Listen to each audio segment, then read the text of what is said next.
What's up? Oh, we're on the auto stop train now? All right. You know what? I'm going to hit the turn on button. I'm just going to let YouTube give me the ads, man.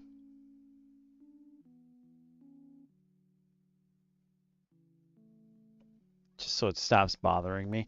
But that means we are, in fact, live. And now we will double check and make sure that we are actually live.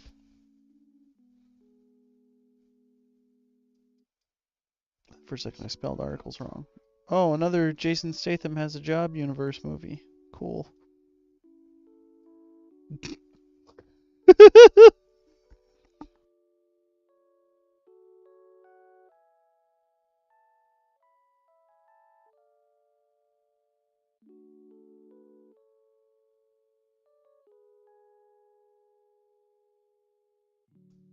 We are good to go. YouTube is up and running. Now it is time to start Twitch. Boop. Twitch, are we up and ready? Let's see. Today on Twitch Ball Z. Looks like we're ready. Turning off chat only momentarily.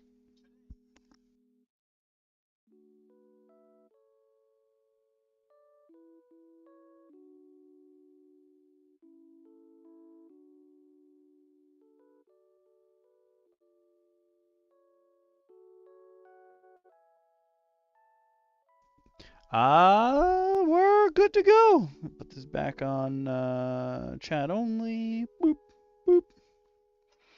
And I will do the thing that... Oh, actually, no, I won't do that. Because it will just loop the audio.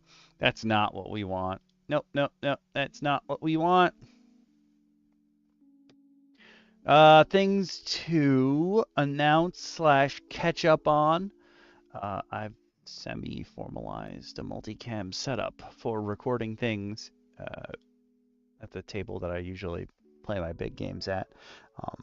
My available space is like my filmable available space. It's much smaller than I was expecting. So I might have to make some changes in some way there, but at least I know the setup works, and I used the Stream Deck Mini to set up all the cameras down there. I do have to fix a bunch of things for OBS, though, before Sunday, because Sunday's thank you stream, as voted on by y'all, actually. I didn't choose this one specifically. I mean, I gave it as an option, but the community chose. They want to see a big unboxing project on Sunday. So it's going to end up being, I'm sure, multiple hours long. And I'm sorry for that, but it will hopefully be exciting because I will be unboxing everything I've got, which is everything that was released for Arena the Contest and Tenera's Adventures. It is time for me to finally get that stuff out of the big, huge boxes. The pile of boxes is literally like 11 feet tall, and I can compress all of that stuff, supposedly, into 2 Kallax-sized boxes. And I would really love to do that and save some space in my house. The problem is the boxes are super cool, so I definitely want to reuse them for stuff. So I'm actually not going to end up getting rid of them at all, which is kind of but we're going to do what we can do. And yeah, that will be Sunday. It will be a new kind of thank you stream. I got to set up the scrolling text to say thank you to people before Sunday as well. But for the most part, things are done. I did an unboxing today, video, not a stream. It's like a test run. It's something that I've literally had sitting in my house for, multiple years. I'm like, it's time for me to just do it. Because, listen, I'm going to tell you here, as just like I said in the video, because it makes me giggle every time. As a professional YouTuber, I'm holding up air quotes. You can't see them, but I'm holding them. As a professional YouTuber, I will definitely tell you that don't wait for the perfect moment to do something. Because if you wait, You're just never going to get it done. You're going to keep putting it off and putting it off and putting it off until you're like, oh, the perfect moment is here. And that will almost never happen. I've had a perfect moment maybe like twice in my whole content creation career. And my YouTube channel turned 19 like 2 weeks ago. So I've been here a while. I'm here to let you know you don't have to wait until the perfect moment, because the perfect moment probably isn't going to come. Just get it out there. And especially because the thing I was unboxing is skinny minis. So I have tons and tons. I'm going to just put a note for me to write a card for skinny minis on skinny minis 2 right here. Around 5 minutes in. That will link right to this, and you'll be like, oh, this is what he did. I have so many. Those minis have been sitting downstairs for like 2 years. And I'm like, oh, I can't put them away, and I can't start using them until I show everyone what they are, so they get a feel for them. Like 2 years is a long time. Oh, that's a long time to have stuff sitting around, just taking up space, when it could be away in a nice, neat little area that I can actually reference when I want to, do something D&D related. You got to use what you got. You can't just like stare at it while it's all nice and prim and proper and all put together nice. Like, sure, that's cool, but you gotta go sometimes. You just gotta hit the throttle and vroom vroom. So yeah, that's what I'm planning. Uh, the video's already recorded. I just have to edit it. It will come out a couple of weeks from now. It will actually come out after the thank you stream, which is a little funny, but hey, whatever. Um, Also, thank you to everyone who's been coming on Tuesdays and hanging out while I play Horizon Forbidden West. And thank you to all the people who are also watching it once it becomes a VOD. Like, those streams are doing pretty okay numbers for me. Nothing spectacular, but like, as far as streams go, and especially as far as the fact that they're like 5-6 hour videos, they're doing really well. So thanks for coming and hanging out for that. I will still be continuing to do that on Tuesdays. So just like you come here on Mondays at 8 for DM Roundtable, you can come Tuesdays at 8 for Horizon Forbidden West until I finish the game. Or at least until I get to the end of the normal game, because I don't have the DLC yet. I assume the DLC takes place after the main story, though. I don't think it's like Elden Ring's DLC, which technically takes place before you would finish the game. Like, once you get access to it, you get access to it before you've actually finished the main story. I assume Burning Shores is before the or is after the actual game in Forbidden West. So I will play the DLC there. Howdy there, Bobicus. All right, that's a pretty good name. I'm not gonna lie. Oh, I think those are the only things I have to announce before we start. That sounds about. I feel like this song is putting me to sleep. Right? And I know the guy who made this, I know he says, like, I don't think I should make a quiz. I think you should make a quiz. I think there should be a quiz for this. I think this would make playing so much better. If you knew going into like what you want in your group or out of a group, if you knew that right off the bat, if you could just look at something that says this is what this group does, this is how this group plays, it would make everyone's session so much easier. Granted, you have to tell the truth about what you want, but you can zone the truth, people. Is Nordic LARP is the one where you're out forever.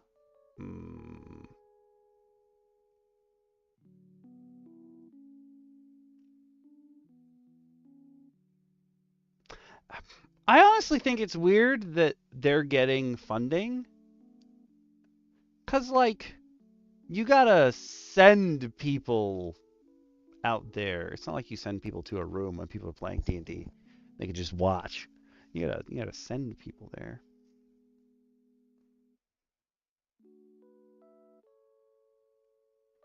But I feel like the being there for a while thing does make sense.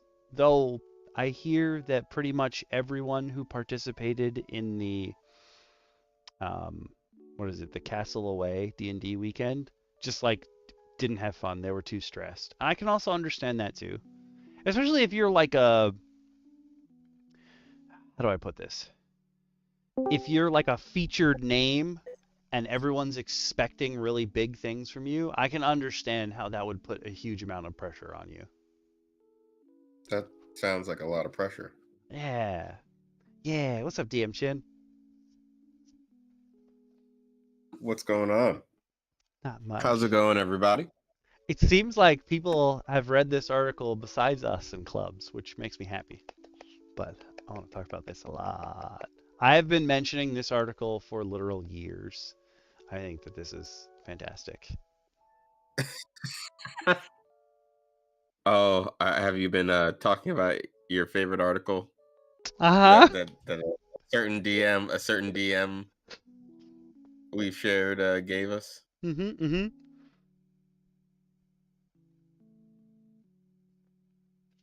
I'm excited for this. And even if nobody makes I've actually talked to one of the other DMs who used to be here on DM Roundtable. He is a coder, like that's his shtick.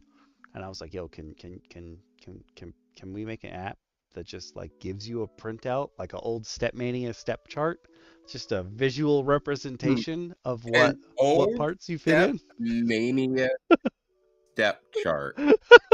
I That want that hex, that visual hex, maybe. wow. You know what? That's how we brand it. What's your hex? As if it's a What's your tile. ooh? That could work. Like that's cute. There's potential. What's up, Awaz? Hola, it was. What's your hex? I didn't even think of that until just now. What Oh, because the then heck? you can. Okay, hear me out. If we can find a way to manufacture a card, like maybe you do the thing and then you pay to get this card. Hear me out.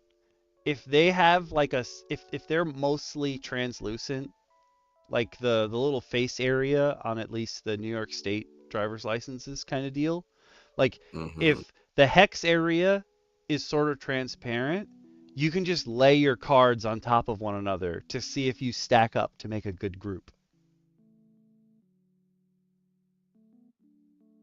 Oh. Everything Mm, becomes terrain to me. mm, but I worry that then breeds the idea of an optimal group. Mm. And the truth is, there's no such thing as an optimal group. Yeah, not everyone's. I mean, you'll still stack, but there's got to be at least one person in your group that is not going to have exactly the same hex as you, for sure. Yeah.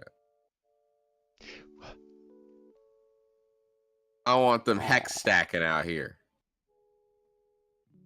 I don't even know what that means, but I don't want them doing it. It could also be because I just watched the Heroescape play with Matt Mercer and Deborah Ann Wool. Finally, came out like 8 months ago, but I just got to it. I'm sorry to hear I that, Awaz. don't know. Oh. I'm sorry to hear that a lot. Also, I will never have Lebowski's money. I will never have your money, okay? Never. The great Big Lebowski, 10 out of 10 movie. I immediately thought, I know that horses are relatively empathic as far as creatures go. I don't know if they technically have empathy, because there's arguments lots in biology and stuff by scientists that most animals don't actually possess empathy.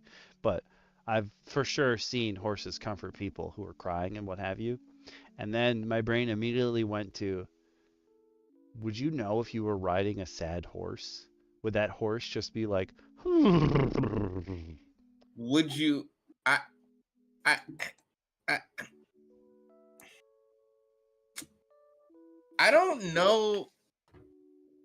Like, it doesn't emphatically eat the sugar cube from your hand.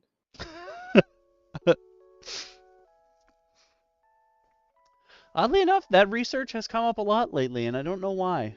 I think it's coming up because people are trying to say that humans aren't bad, but we're bad. We're just bad. Look,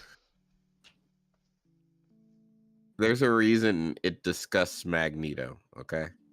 Mm, I got And that man has no soap. He does not. Ooh, yeah. You need a good insight on that one. Maybe some scientists don't have it.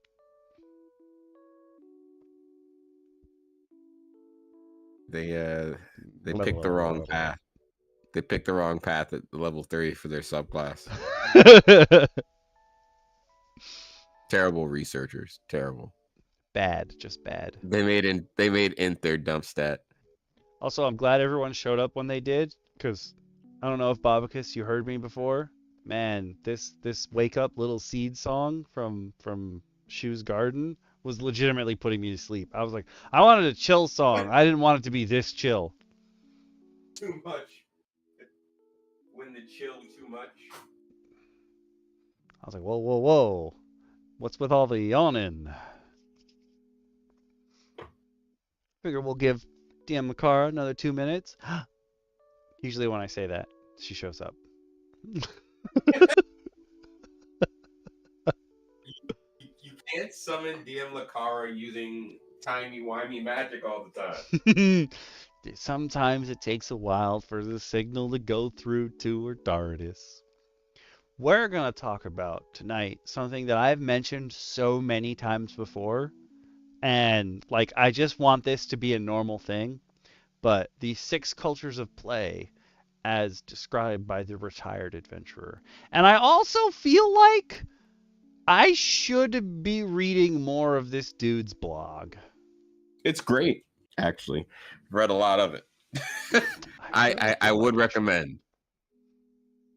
Now here's one thing I want to say before we go into this. You may find yourself connecting to more than one of these at a time, and that's a-okay. Yeah, we all do. No, I don't think there's, just like I don't think there's anyone who's gonna have exactly the same hex as someone else. I also don't think there's anyone out there who's only in one hex, like No. one point on the hex.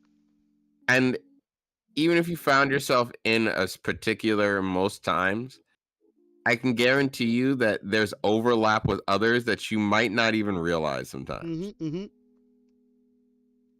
And I'm going to do my best to try to explain situations or scenarios where I maybe feel like I ran into these styles of players in campaigns that I've played. Hopefully, DM Okami and DM Lacara can too.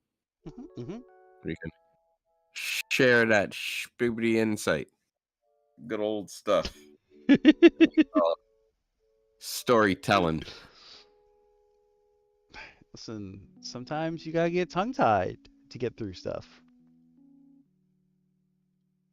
I think we're gonna have a chat about Nordic LARP when we get down there. Bobcus doesn't believe in Nordic LARP. Oh, Nordic LARP. Oof.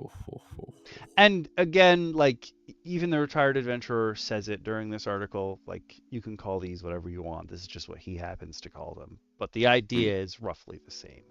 Like it doesn't, there's no like, it's not like you're writing a scientific article and you have to get the taxonomy correct. What? You've identified this incorrectly. You've messed up all our research. All of your research is wrong.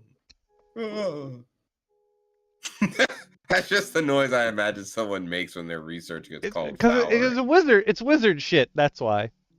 My arcane focus. No.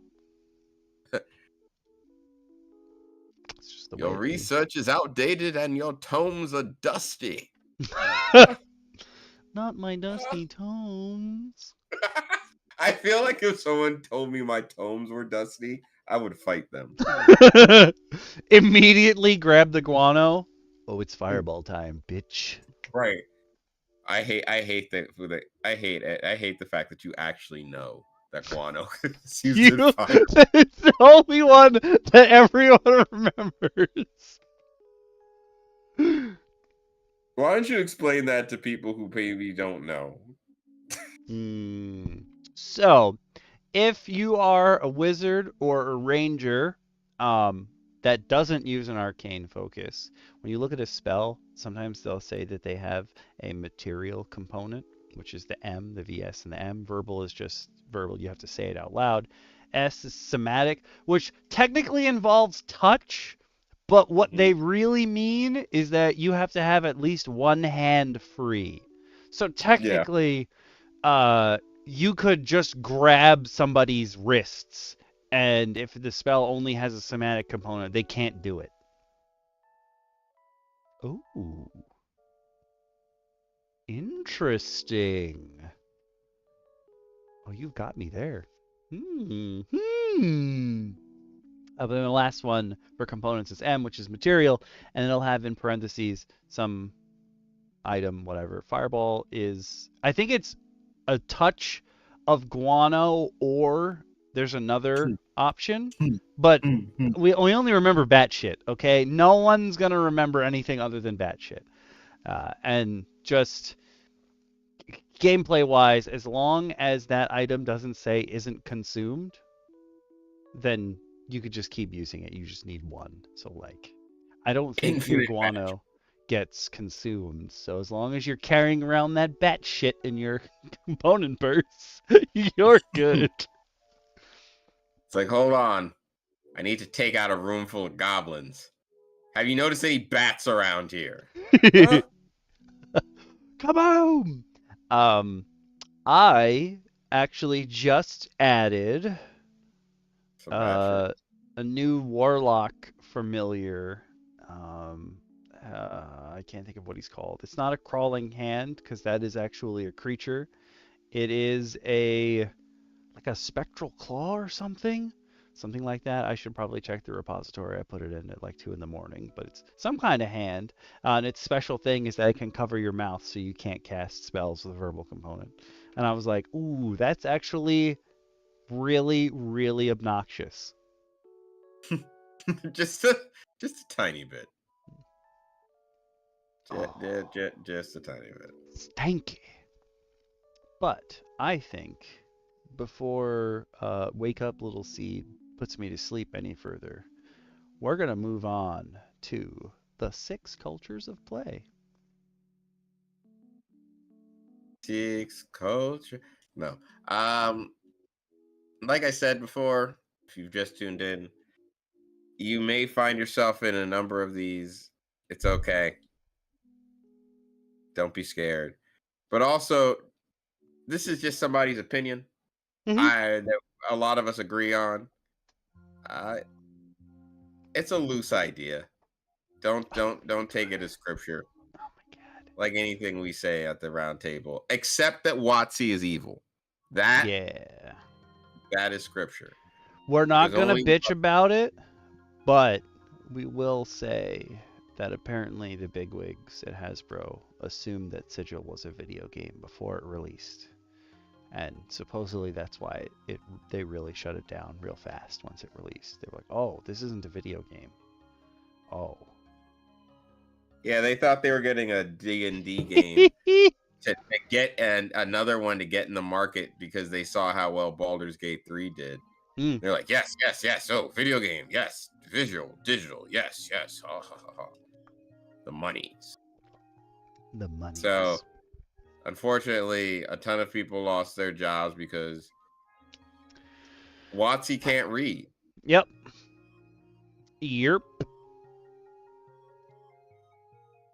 But back on track. The Retired Adventurer's 6 Cultures of Play! I will not use stupid voices the entire time, only some of the time. Is that a threat or a promise? A little bit of column A, a little bit of column B.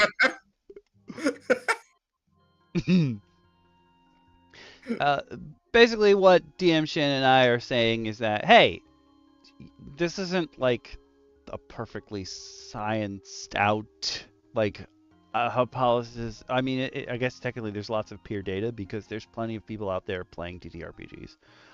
But this is just the idea. Like he says here, culture of play is broadly similar to a network of practice. So, like, the idea that these are people who get together to do roughly the same thing. Mm-hmm. You're sort of building a community. Yeah. And you'll find that in a community, like, I have a group of people. We have been playing together now for 7 years. Going on, we have witnessed the birth of one of our DM's child. We have people come and go, and we stayed strong through the fire and the flames. We're still here. You know what I mean? Kicking back every Thursday to have a good time. You'll find your peoples. Your village. My village. But the person who I am in that 7-year campaign with gave us this article. Mm-hmm. So shout out to EXO to clubs. We love you, man. I was honestly thinking of asking him to join tonight's, and then I was like, I'm sure he's busy. I don't want to bother him right now. Just because Deficient Master released a new video today that I know is right up Clubs' alley. I almost said right up of Clubs' alley, and that sounds worse, way worse. Right up his alley. And then I was like, we're going to talk about the 6 cultures of play tonight. You should come join. And then I was like, I don't want to do it right now. I feel like I should give him time. I just thought about you saying, like, right above his alley, and now just imagine him in vigilante mode, like watching people play 5e and just like swooping down, slapping out of their hand, handing them Beck me. Play some good stuff, kid. Yeah, he's not Clubs does not like 5e. That's to be not fair, his though. To be fair, I understand. We had a conversation about it today, and I understand why.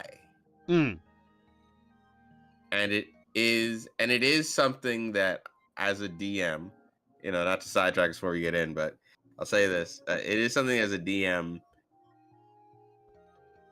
You want your players to feel like champions. You want your players to feel heroic at times.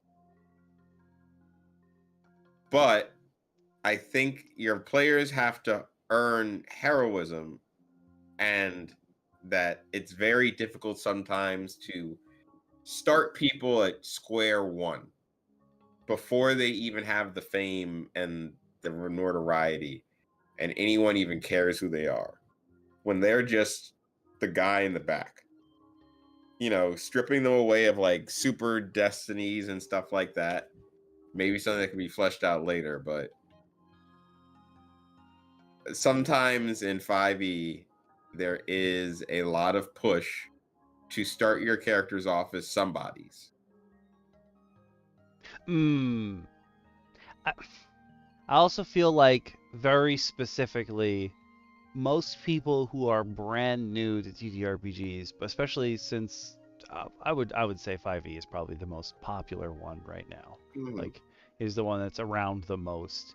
They come in and without having prior knowledge, they come in thinking, "Oh, my character's already a hero, even though I'm starting at 1." Yeah. Like Jack TT in our campaign, he's playing Goblin Slayer the Ranger.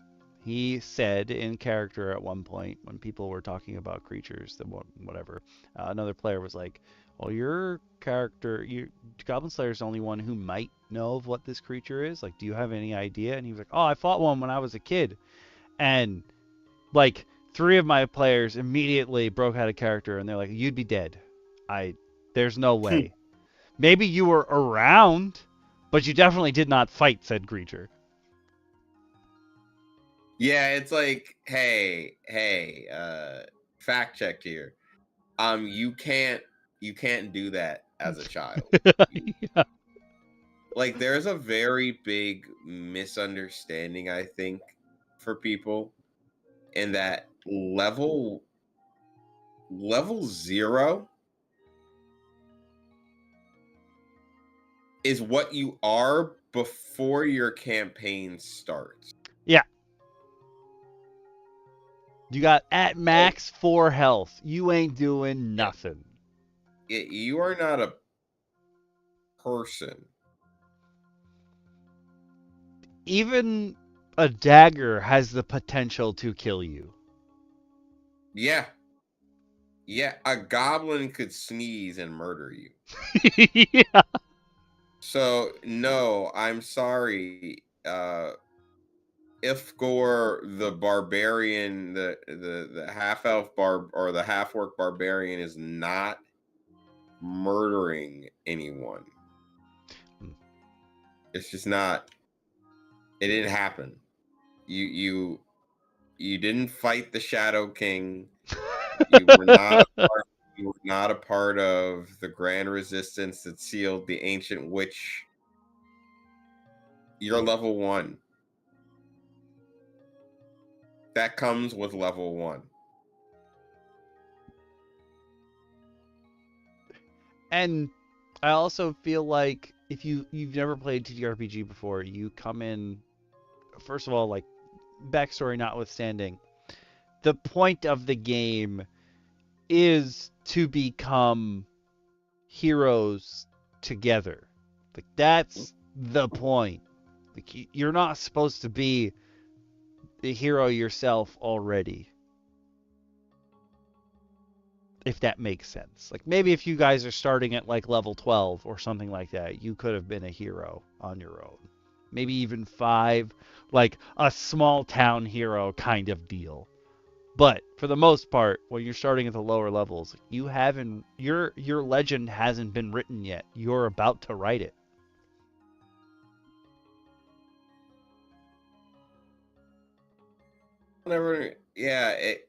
You have to look. There is enough time in a campaign to become heroes. You will accomplish this goal, I promise. As long as you don't get murdered immediately. Maybe you will. And then you cross off that character's name and you put the second. No, literally. Literally what you do. I have seen that joke made so many times, and I am honestly disappointed that I've never had it happen in a game that I've been in. Everyone's always like, I have 300 more characters I want to play. Sometimes you just have to have that character whose name is just like the reverse of the other character. It's like, I'm Jim. Jim's dead. I'm Midge. Huh? Are you related to Jim? No, but we look eerily similar. If you flip his mole onto the other side of my face, it's me. I'm him. Wait, what? I had a DM once tell me about a time where someone in his party or one of his players, I guess is the better way to put it, prepared this new character for their campaign and everything. It drew this brand new, like, hand-drawn dope portrait art for their character and everything. The character gets killed midway through the first session. He goes, "Do you want to roll a new character?" He goes, "Yeah." So he changed up the backstory, changed up the class and stuff, but he just takes the picture of his old portrait and draws a mustache on it.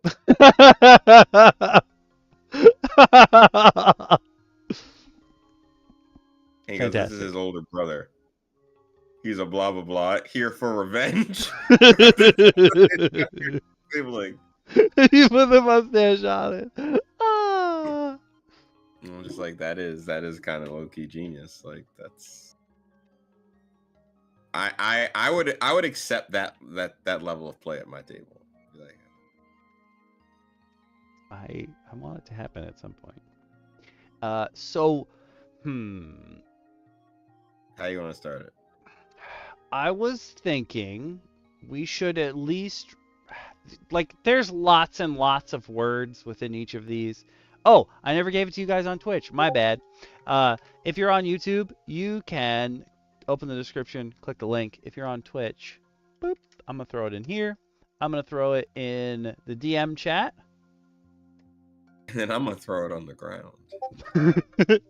I'll pin this for the next 30 minutes. There's lots of words in here. If you want to read everything that's in here, you totally can. But that just doesn't really work for us here because we've got a bunch of stuff to look at today. We're on what we call a schedule. Yeah. Of some sort. Of some, yeah.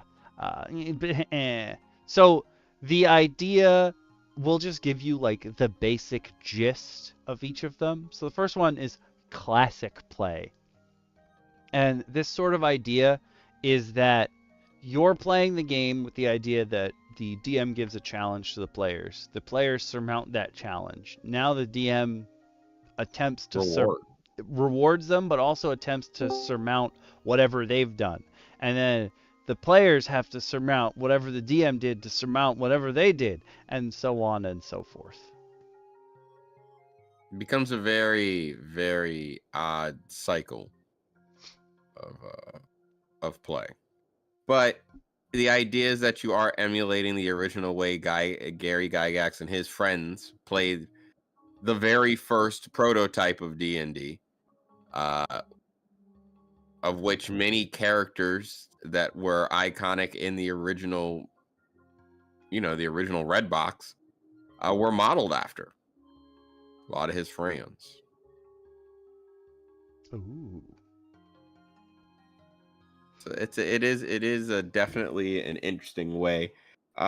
Usually, a lot of people stick to like AD&D when they're classic players. They don't want all the additional stuff. They like really long campaigns with power creeping up, like in a slower progression times. You do need, if you play original D&D, your experience is you level up via experience, via killing things, and gold. Those are the two ways to level up.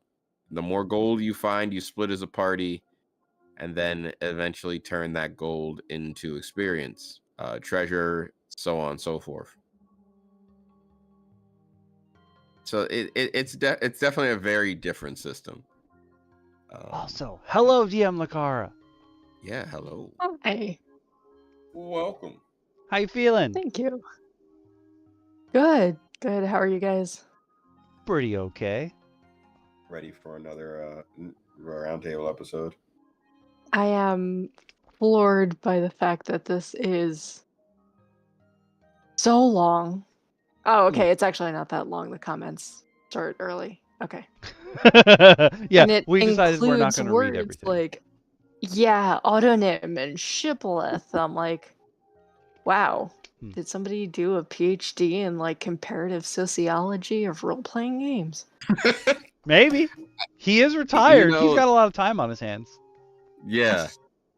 I feel like that is exactly the way he writes and some of the things he's provided. Yes, I do sometimes. I will also say that what you're describing, exactly correct. And then something that will throw most of you off is that in classic play, you weren't trying to tell a story. You were just giving somebody a new challenge. Yeah, you were just aiming to roll dice.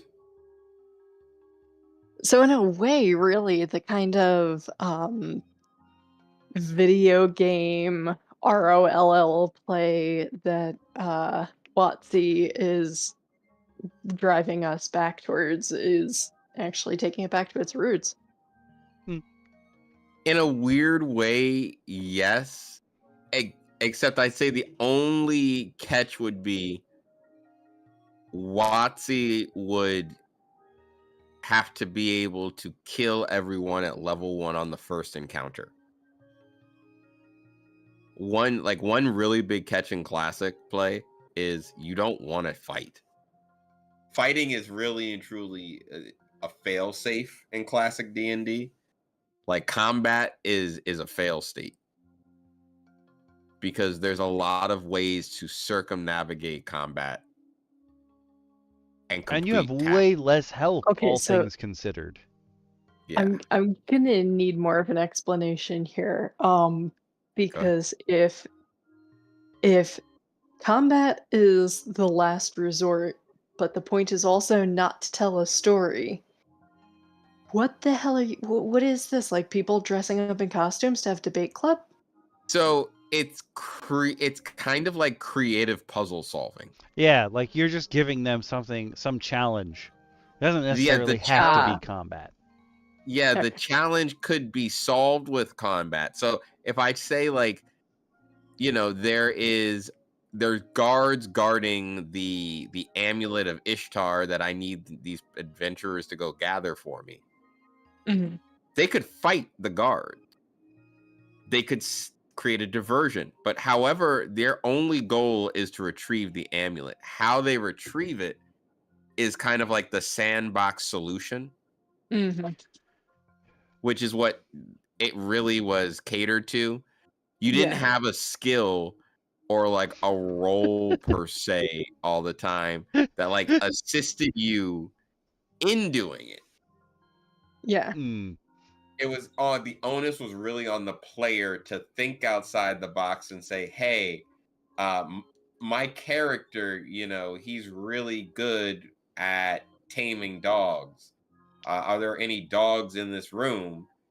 And if so, I want to try and pet one of the dogs and tame it, and kind of use that to like work out a play. It's true. That's kind of how you have Lacara's group. Don't do that. Oh God, that's true. I am afraid to even introduce flora or fauna at this point. For your campaign specifically, I don't think you should. I think you should leave them devoid of any animals. They're like, what do we see? I'm like, nothing. You see nothing. Sans a were-deer or two.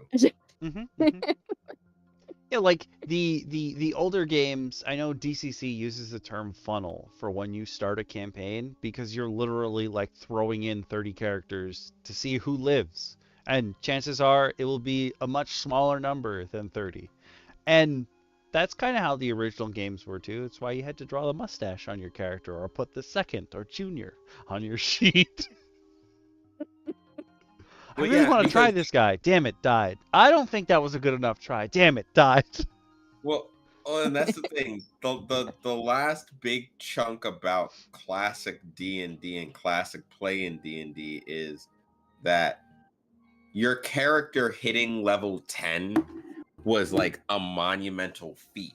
So like wizards, magic users as they used to be called back in old D&D, at level 12 to hit level 13, you have to challenge the current level 13. I think it's either 13 or 14. Like there can only be like 2 wizards of one level, and then there's a level 14 wizard, like the Grand Wizard or like the Arch Wizard or the Archmagus or whatever it's called. I don't remember exactly, but you have to challenge him to a fight to the death and win. And that's how you obtain the level. But that also means that another character in your campaign, if your friend makes a wizard and wants to hit level 14, they have to challenge you to a fight to the death and kill you to obtain the right to hit level 14. You retired characters. Fighters became lords. Clerics became like bishops and started their own little like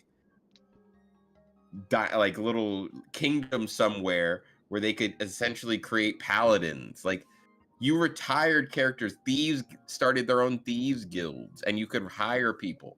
The idea was that you were going to go through multiple characters because you were creating a legacy and creating the world in which your characters existed. Your fighter retired at level 11 and started the town of Gumdrop. And now every time your players pass through Gumdrop, you get to interact with your former fighter who's now an NPC. Yep. Who now gives you bonuses to your new players sometimes. Or you can work that out however you want to do it. Yeah. It's fun stuff like that. It was very different. The DM kind of gave you the appropriate challenges to create the world around.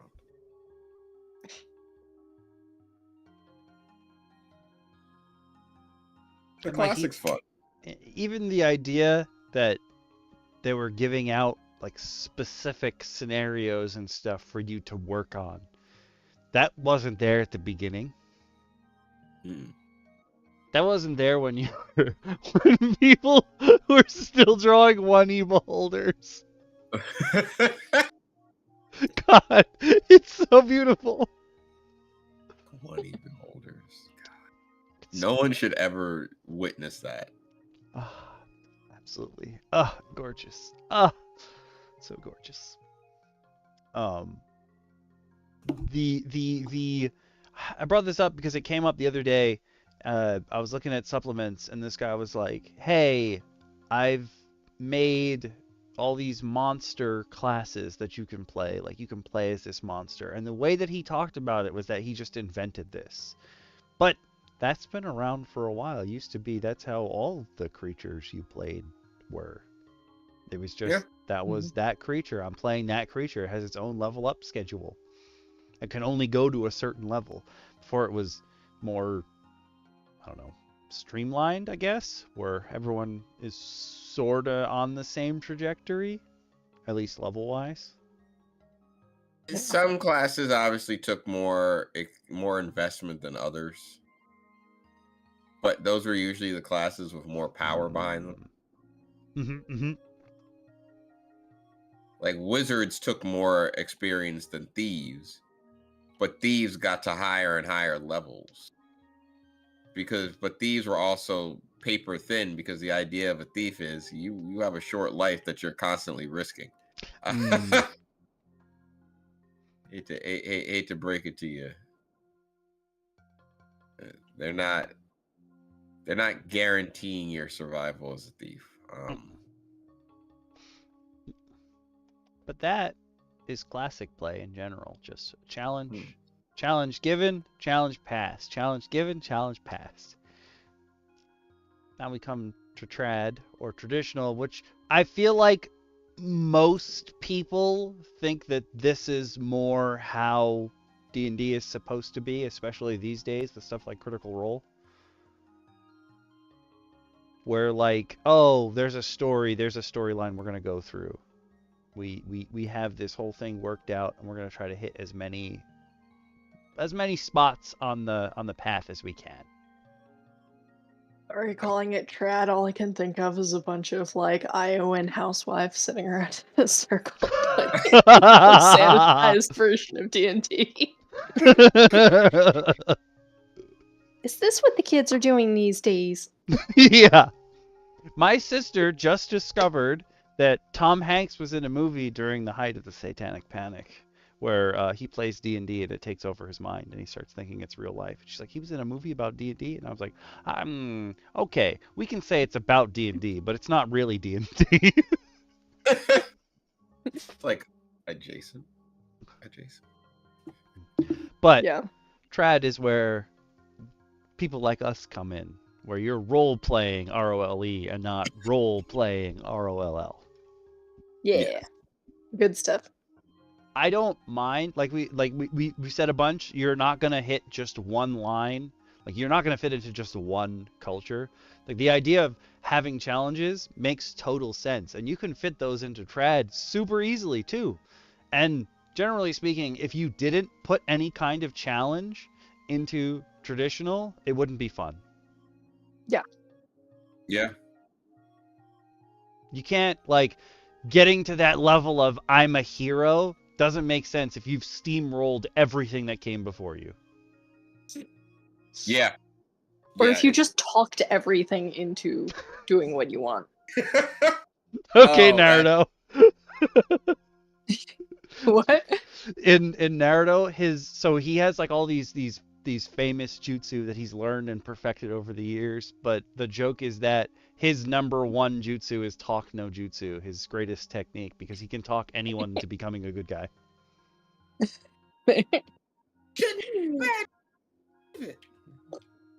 right. Yeah. I should change my Thank you, strange child. I'm not gonna lie, I kind of want to watch that movie though. I've never seen it in its entirety, the one with Tom Hanks and D&D. I've never seen it in its entirety. It is a sight to behold. I've never even heard of it. I don't even know what the name. I can't even think of what the name is now. I literally just saw the clip, or a I clip. can see it in my head right now, and I will find it and I will send it to you. Yeah, we'll talk about it in Tabletop Tabletop. What were you I gonna was say? not allowed to play D&D as a child. Oh, I could see that. Yeah, okay, that makes sense. That makes sense. It's sad, but it makes sense. Yeah. Yeah. Especially sad since, like, my two best friends growing up were sisters. They're still my best friends. From growing And they're up still sisters? are sisters. They're still sisters, yep.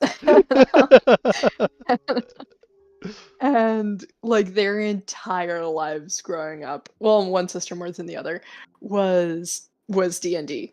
Like she played Pathfinder, and she played a character from level 1 to level 20 in one campaign and retired him. That was like their thing, and I was like, I love you guys and I can't play with you.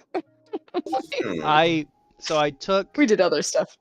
I took a bunch of friends to the big nerd store by me, Champs, yesterday, and I guess I don't know if he's the owner. He might be the dad of the owner. I don't know, but he's the oldest guy who's there. I know he's the carpenter who like built their wargaming tables, but I've never seen him like do work there. But yesterday he was running a game, he was running a D&D game for kids, and he had like 9 kids at this table, and he was running the game, and the kid that happened to be at the tail end of the table, if he was at the head, was clearly the only one who had ever played D&D before. And whenever someone which is why he was at the far end. Yeah. And whenever one of the other kids would be like, I'm gonna do this, the kid at the end of the table was like, you don't want to see that monster. And the grandpa DM was like, I can show it to you. I can put it on the table right now. And the kid at the tail end would be like, no! And that kid's gotten TPK'd before. Yeah. I like this kid. That kid's got PTSD already. This kid's been hurt, and I appreciate the scarring this child has in D&D. And like Grimjack was just standing there watching them for like, I'm gonna say like a good 5 minutes, just watching this game going on. And I walked up behind him and I was like, don't you wish we had that as kids? I can relate. I didn't play. There was just no one else to play with. Yeah. Well, I'm doing my part in turn. Two of my kids' first books were the ABCs of D&D and the 1, 2, 3s of D&D. Yes! You're doing it right. You're doing it right. I also bought copies for all of our friends that have kids. Oh. You're doing it even better. Continue. Whatever you're doing, keep at it. Just don't stop, please. Because I need the future to be safe. Yeah. Yeah. I really should check to see if there are any Powered by the Apocalypse children's books. But... Oh. I'm sure there are. There's There got to should be at be. least one. Or even the, I don't know what the system is called, but there's like a bajillion solo journaling games that are built on this one system. I'm sure there's children's ICRPG? versions. Yeah. Oh, like, yeah, the 1,000-Year Vampire one. Mm-hmm. That Is it kind that of stuff. system or a different one? I think it's that system. Yeah. There's, oddly Oh, enough... Oz has a very important question. He did not. Oh, that would have been cool, though. They set up, so the area that the kids were playing in at my store is normally the board game area, so there's always a table that's there. But they put the Black Dragon's head mounted, like, statue up in that area, and they put, like, creeping vines all through it, and I was like, yo, Oh, that's awesome. That's so cool. These kids are getting the best experience ever. Yeah. Yeah, you're supposed to do it. Oh, it's so fantastic. I wish I had that. I also didn't realize that, so like DM Lacara was saying, this guy does a lot of research, and he clearly has looked at many things. I didn't realize the idea of vampires to be tradder than trad, which makes so much sense because we have a guy, you guys might know Jinakechi from the streams or the channel or the Discord. His older brother plays vampire as like a LARP IRL, and was so like ensconced in the game, didn't know he was playing. Like, they were role playing so hard, he didn't know that was the system he was playing in. Oh my god. Yeah, it's a little too deep. Mm-hmm. You've gone too far. You should have made the left turn in Albuquerque. But one thing that you get to note about trad, if you're looking at the history of D&D, is this is also when D&D has become more of a public figure, is when the trad players kind of really emerged. TSR, the Games Workshop, which was kind of the big thing that they worked under and pushed out a lot of their things. It's kind of also where the big division between TSR and Gygax happened, as where the great schism of D&D occurred way back in the day, which is why there is basic D&D and advanced D&D and then second edition and all those fun little terminologies like that. It gets a little funky around here. But this is also around the time when all of the famous settings come out. Castle Mistamere, Assault on the Borderlands, The Keep on the Borderlands, which is Ravenloft. Getting a new book or a new starter. The next, I'm gonna make words one day. The next starter kit is Keep on the Borderlands. Yeah, an attempt at it. Yeah, an attempt at it. Keep on the Or Borderlands. did that come later? Keep on the Borderlands. Listen, Dark Sun, yes. Dark Sun is Dark Sun is hella trad. I feel like I just turned that into the wrong. I feel like I turned that into a TikTok term, but no. Yeah, hella trad is making my brain fry a little. Sorry. No, but this is also where you get stuff like Ravenloft and Strahd. You get Tomb of Annihilation and Silver Pool, Pools of Radiance, Chult, the whole nine. Just you get deep in this area, and this is probably where I think a lot of us love D&D also, because this is where the stories that brought us in inadvertently emerged from. Like, this is where they got us. This is like a lot of this stuff, even though it's like early 80s stuff, it bled into our childhoods in the 90s. It bled in. And I know it bled into my childhood in the 90s because I am an old man now. And I remember these boxes. No. But there's a lot of fun from this. And and they note in here that it kind of spread into the 2000s, so it's kind of the era that we also grew up in for early RPG. It's what you're probably going to enjoy the most if you're coming from a Lord of the Rings kind of setting styled RPG, where you're looking for the story, like we said before, the ROLE play versus the ROLL play of the classic player. Yeah. And then we get to Nordic LARP. Good old Nordic LARP. So, DM Lacara, Bavicus was in here earlier. He has come to a couple of the streams. I've seen him as a chatter before. But he was saying he doesn't believe in Nordic LARP. I feel like the problem with Nordic LARP fitting it into a TTRPG setting is just the idea that most people, they don't want to touch grass when they're talking about TTRPGs. But the portion that I take out of it is that you want to you dress up, you want to feel like the character, and then you want to waste a lot of time on this, or I guess spend a lot of time. You're not necessarily wasting it. Tell us how you really feel about it. Yeah, you're not wasting it. Technically, is there... my games fit into Nordic LARP just because I'm taking a lot of time away from people to play in the game. Because we only meet once a month, our sessions are usually 10, 12, 14, 16 hours long. Is there a difference between Nordic LARP and normal LARP? He uses Nordic just because most people are in Europe doing the big LARPs.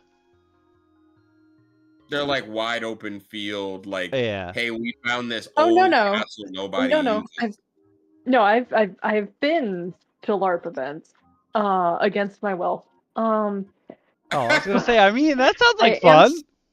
I am familiar. There was actually a large LARPing group near where I grew up, but that also tracks. You guys have plenty of woods. Yeah, lots of woods and lots of hippies. It wasn't much of a stretch. Yeah. But yeah, no, I was just wondering what makes something Nordic LARPing. I didn't know Europeans were more into it, but I guess that makes sense. I always thought of that as an exquisitely American dweebism. I feel like it's just because it's not necessarily televised, but we talk about, and most of our LARPs aren't fantasy. It's I want to be the North and the South again. That's not LARPing, that's historical reenactment. It's a completely different thing. That's LARPing. It's kind of LARPing, though. But the swords aren't foam. True. Historical LARP is different.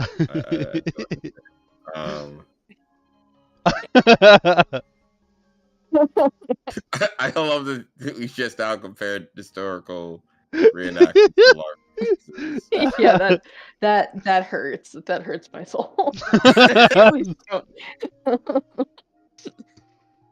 It's hey, Washington, roll. Hey, George Washington, roll a D20. Yeah. Delaware. What? Yeah. Can we not? I need that to happen now, though. I'm sorry. I participated in one once, and I got assigned to be some sort of pixie, which, knowing me, is about the last thing that I should have been assigned to. And the very first thing was some sort of midsummer party, Oh. So I took everybody's little bags of like pixie dust that they needed and chucked them as far under the stage as I could. And everyone the heads of the program got really angry at me, and I'm like, isn't this supposed to be about rolling with the punches? I thought this was roleplay. And I never went to one again. I don't blame you. Challenge. Mhm. I feel like you were challenged. You met the challenge, and they just didn't like the result. Yeah. Yep. It's not LARP related, but specifically fitting into Nordic LARP with the bleed that you create between a player and the role. I actually think DM Bacon is further into the Nordic LARP section of the Hex than I am, because he bought a ring to symbolize the ring that he got from his Titan for his Warlock Pact, and he has a big purple cape and shawl, and then I gave him a big purple scarf to symbolize like his Harper stuff and what have you, and like he puts them on when his character puts them on. He's way further into Nordic LARP than I am.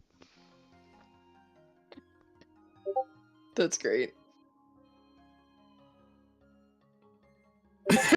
I'm just my sessions are super long.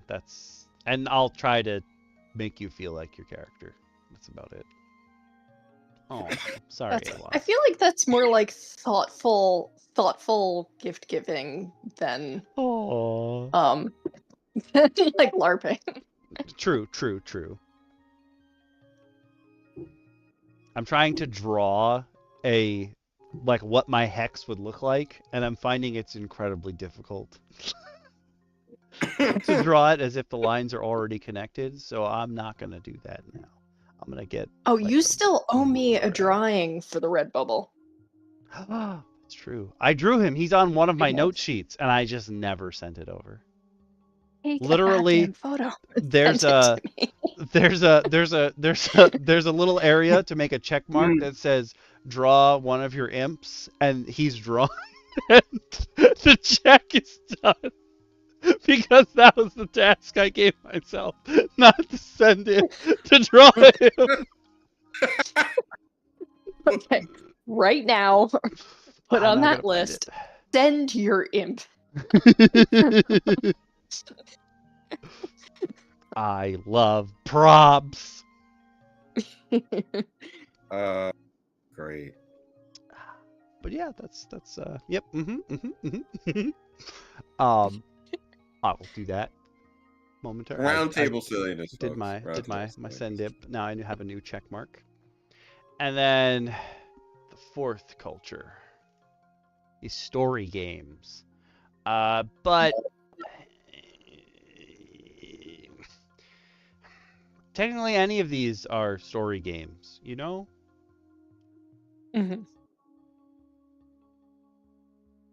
Also, there's a ton of big words in this particular culture's description. Like ludonarrative dissonance. It's like, okay. Again, dissertation was the Gygax era of TSR and the downfall of tabletop RPGs during the third edition. All right. I don't know. Both of those might be too broad a topic. Come on, right. silo more.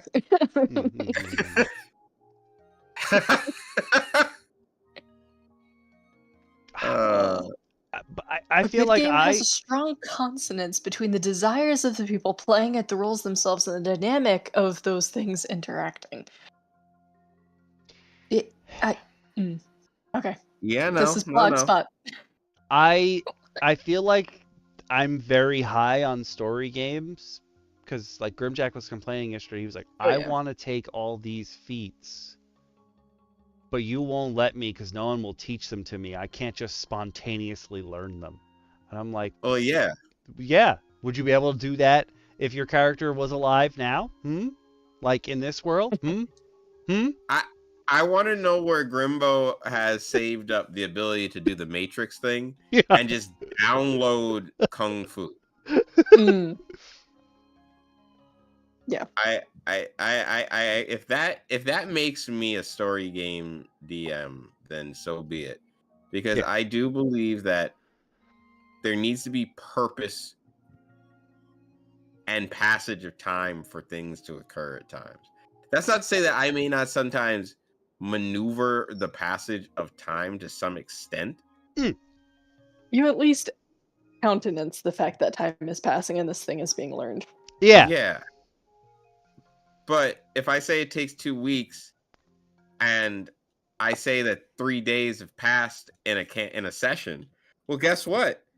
There's 11 days left. And if we're doing 3 days a session, that means in about 4 sessions, you'll have your ability.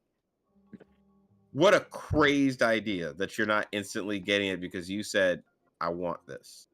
Yeah. Which 5e does kind of do.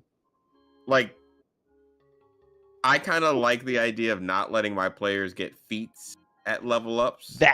Mm-hmm. And giving them, you can take the stat up, go for it.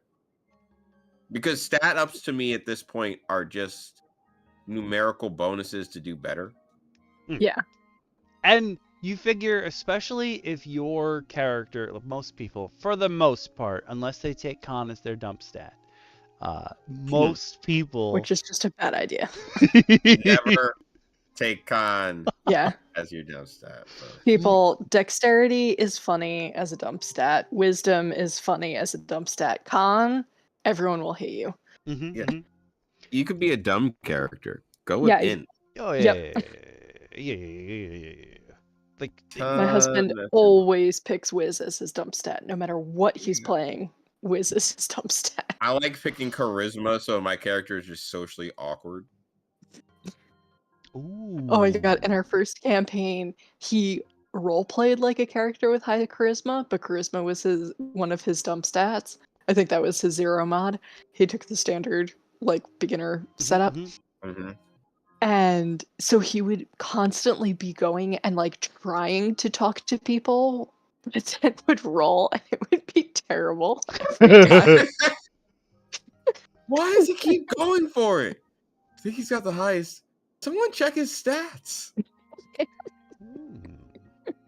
I will send it to you. One of the things I went over, I was reading last night. I sent it to the Roundtable's Inner Circle last night too, is a set of subclasses that are supposed to be quantum touched, and their special ability is that they can make an eigen state around them, which is like superposition, and not necessarily hyperbolic time chamber, but you can mess with time within it. Like you can do actions, and then when you collapse the state, those actions happen. They're now visible.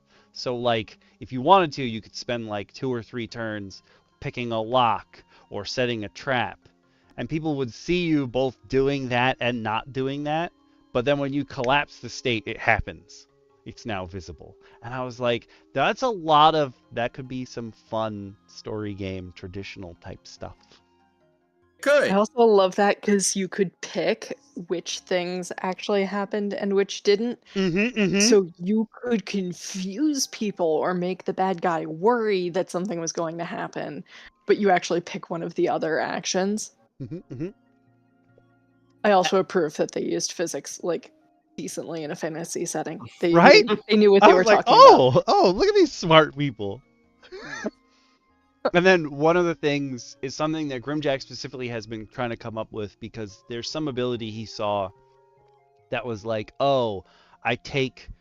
make this class use whatever their point pool was. I don't know if it was superiority dice or key points. Sorry, focus points. We're too weeby with key points. No, key points. Yeah, it's still key points. I don't give a damn. Don't you dare call them focus points. You fix your vernacular right now. I tell you on your own stream. You want sludge? That's how you get sludge. Not the sludge. Hey, I'll crack that quarter door right open to the demi-plane and stick your big toe in there. That's all my bastions Feel for. the goo. All right. Not the goo. But Grimjack, he saw this ability somewhere that was, yeah, you either use key points or your superiority dice to turn your your short rest into a long rest. And I was trying to explain to him that the way you're using it is all well and good, but the problem is you've now long rested, but you're probably not alone. The rest of the team still has to long rest. Yeah. So you're helping yourself, but you're still going to have to do that thing. And one of the quantum touch things is you can tell your, no, it's actually not quantum touched. It was from a music subclass, but I happened to read them both together. So now they're both together in my head because this is also time related. You change your body's rhythm so that it thinks your next short rest is a long rest, and whoever else hears the music can do it too. But the problem is when the next time all of you take a long rest, your body thinks it's a short rest. I was like, I guess that makes more sense than the just one of you is getting it. Yeah, and there's a debuff to it. It's like, hey, by the way, you've thrown off your rhythm for a bit. So, which I think is very fair, because if you're augmenting, look, I get that it's fantasy, but the only way to balance fantasy is to use real life scenarios, okay? If you walk through fire and you're not resistant to fire, if I walk through fire, I'm going to get burnt. Now, in a fantasy setting, there's a chance to be resistant to fire. But if I don't have resistance to fire in a fantasy setting, walking through fire is going to burn me, just like in real life. Just use your brains, folks, please. Yes, the fucking metronome. That story game, just make it make sense. Really? Yeah, basically. That's basically what it is. Make it make sense. The fifth culture of play is the OSR, which there's tons of Kickstarters and people releasing stuff for the old school Renaissance or revival.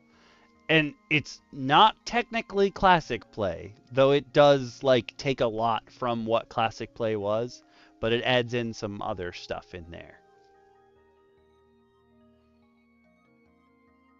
I think DM Shin probably you guys have played some OSR stuff. We played a good amount of OSR stuff, yeah.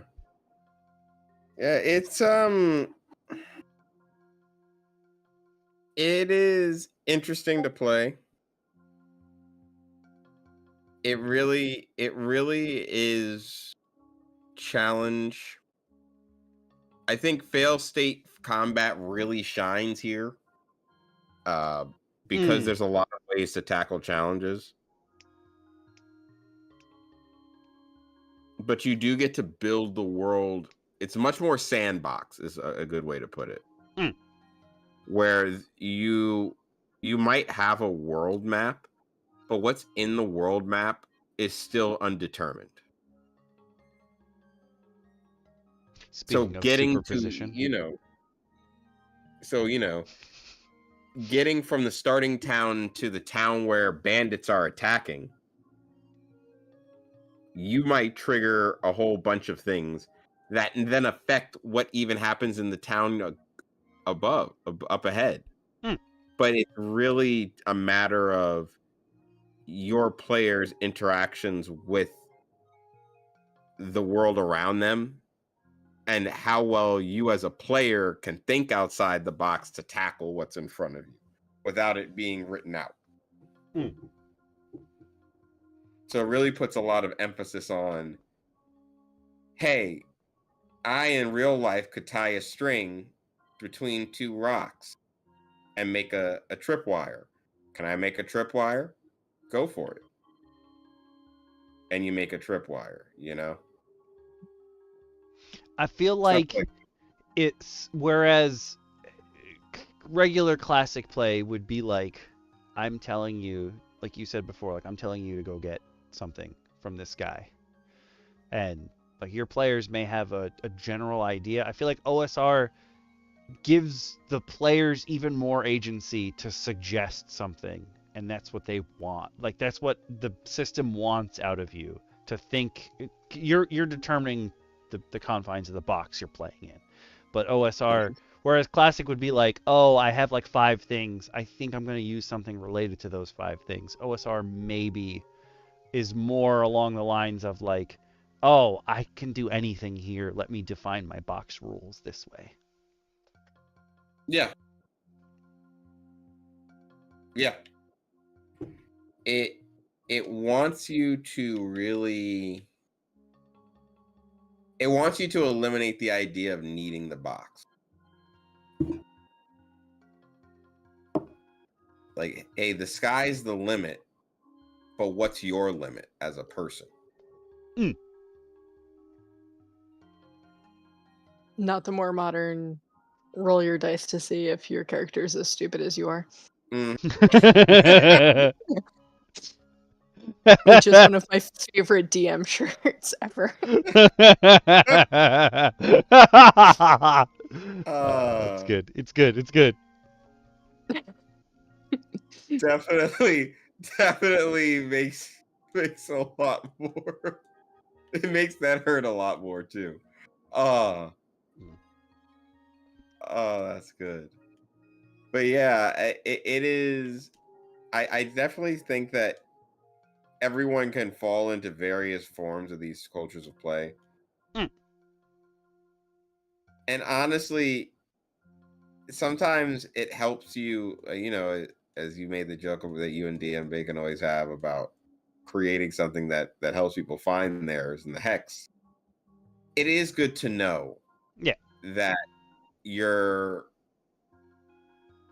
sometimes what you're dealing with at the table, and other times what other people at the table will have to put up with from you as well. Not put up with in the negative context, kind of. It depends.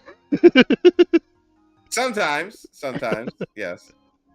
I have played with story players who don't quite understand that there needs to be a purpose as to why. It can't just be because they said so, and it's part of their backstory, and we should honor it. Mm-hmm. Like there's a lot of different players, and as you play D&D, if you're lucky enough to get to play with various people, you'll get to see it. You'll get to encounter it as you talk to people about D&D, and you'll learn that there's no perfect way to play. Yeah. But ideally, the perfect way to play for you is the way that brings you the most fun. Yeah. Mm-hmm. That you don't have to fabricate or rules lawyer to obtain or dumb down your steer way to play, but that you have genuine fun in. That is the ideal way to play. And if that's a combination of states of play, or if that is a weird hodgepodge of thought processes, or none of the above, it doesn't matter so long as you're having fun and it doesn't come at the cost of somebody else's. Yeah, that's a huge part of it too. Like, yeah, you gotta no think selfish fun at the table. It's a collaborative game. You have to let everybody collaborate.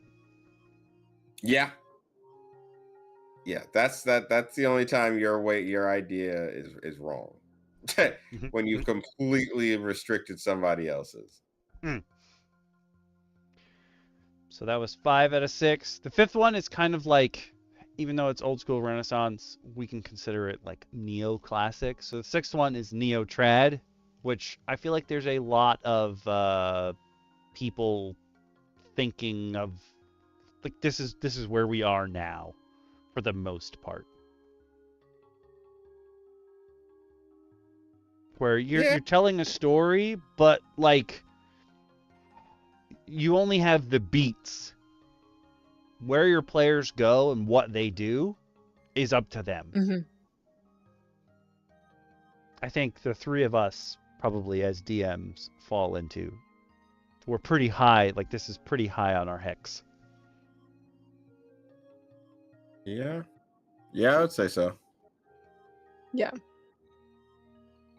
Because you wanna everyone wants to have fun. So let's make people have fun. No, strip all their fun. Suffer like G did. And also, Neotrad is probably what helped elevate and bring like D&D to the spot that it's currently at now in like the cultural zeitgeist. Yes, I would agree with you there. And then the end of this is not necessarily about anything. It's just he's saying, I don't want to make a quiz for this. But I honestly think if you had a visual representation, before you came on DM Lacara, I was like, yo, what if we had translucent cards, sort of like that area of the New York State driver's licenses where you can see your face and somebody can hold it up to see if your face matches, sort of deal. And you just stack the cards on top of one another to see like where your party's at, where your players are at before you start the game. Mm-hmm. I think that would be super cool. I would have one that's just like Screwed. Where are my players at? Screwed.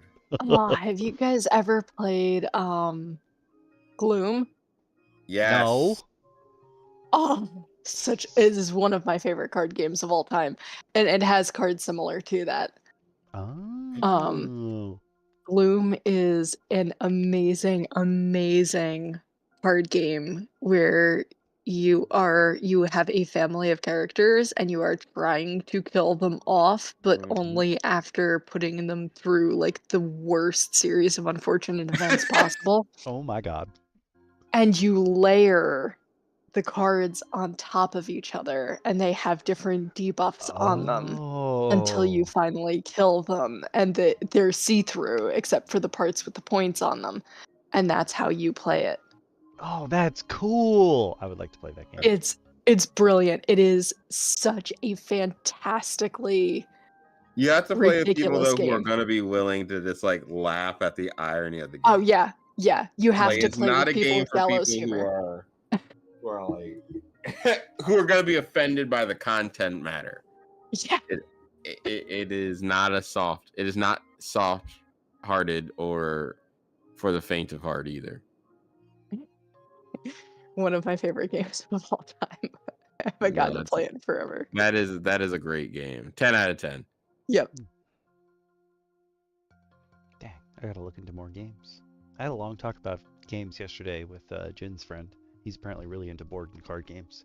So we had a big long chat about it. I was like, oh, there's so many more games I gotta look at. But that being said, I think if you know where you fit into on these, and again, you don't have to use the exact terms that the retired adventurer uses, but if you know where you fit in, it's going to give you an easier time in figuring out what questions to ask someone else. Like if you're about to go to a session 0 or something, what questions you want to ask that person to know, am I going to like it here?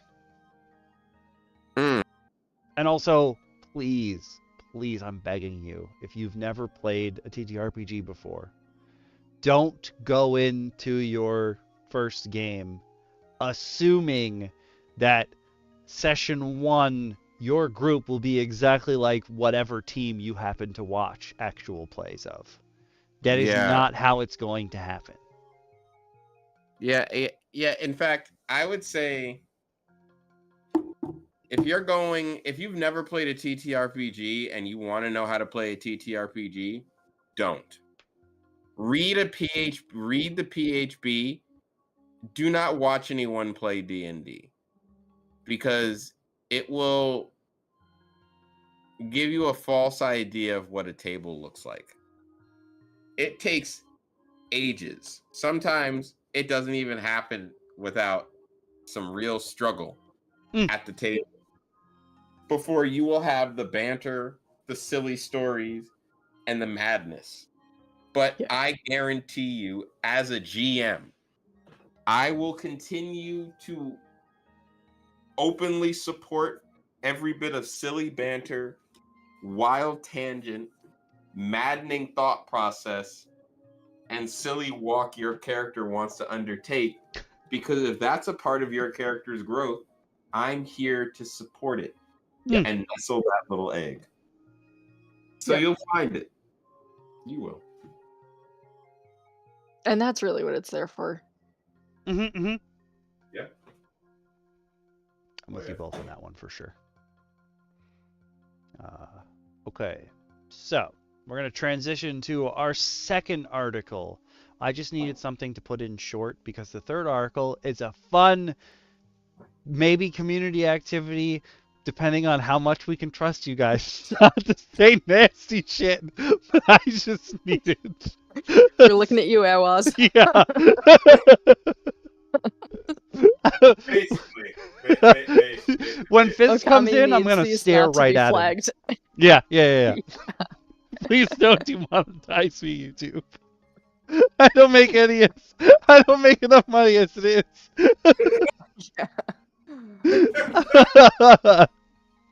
Speaking of the money Okami doesn't make. Oh, hell yes. If you've been enjoying our banter, our talks, and want to know more than just the states of play, but how we play here at the Roundtable, like, comment, do all the things that I believe our Reverend Star Guide herself will explain best. DM Lacara, how can people assist Okami in having enough money to let Awaz go wild in the next segment? I'm not sure there's any way to get Okami money for that. We can dream. We love you, Awaz. We really do love you. Well, I mean, now you called me Reverend. Now I feel like I need to start like shouting and ending all my sentences on an upswing. Ooh, yes. Hit the buttons, people. Ooh, if you feel spirited enough, Boink. let them know. As I Let wave the my spirit move you to hit the buttons. Lord.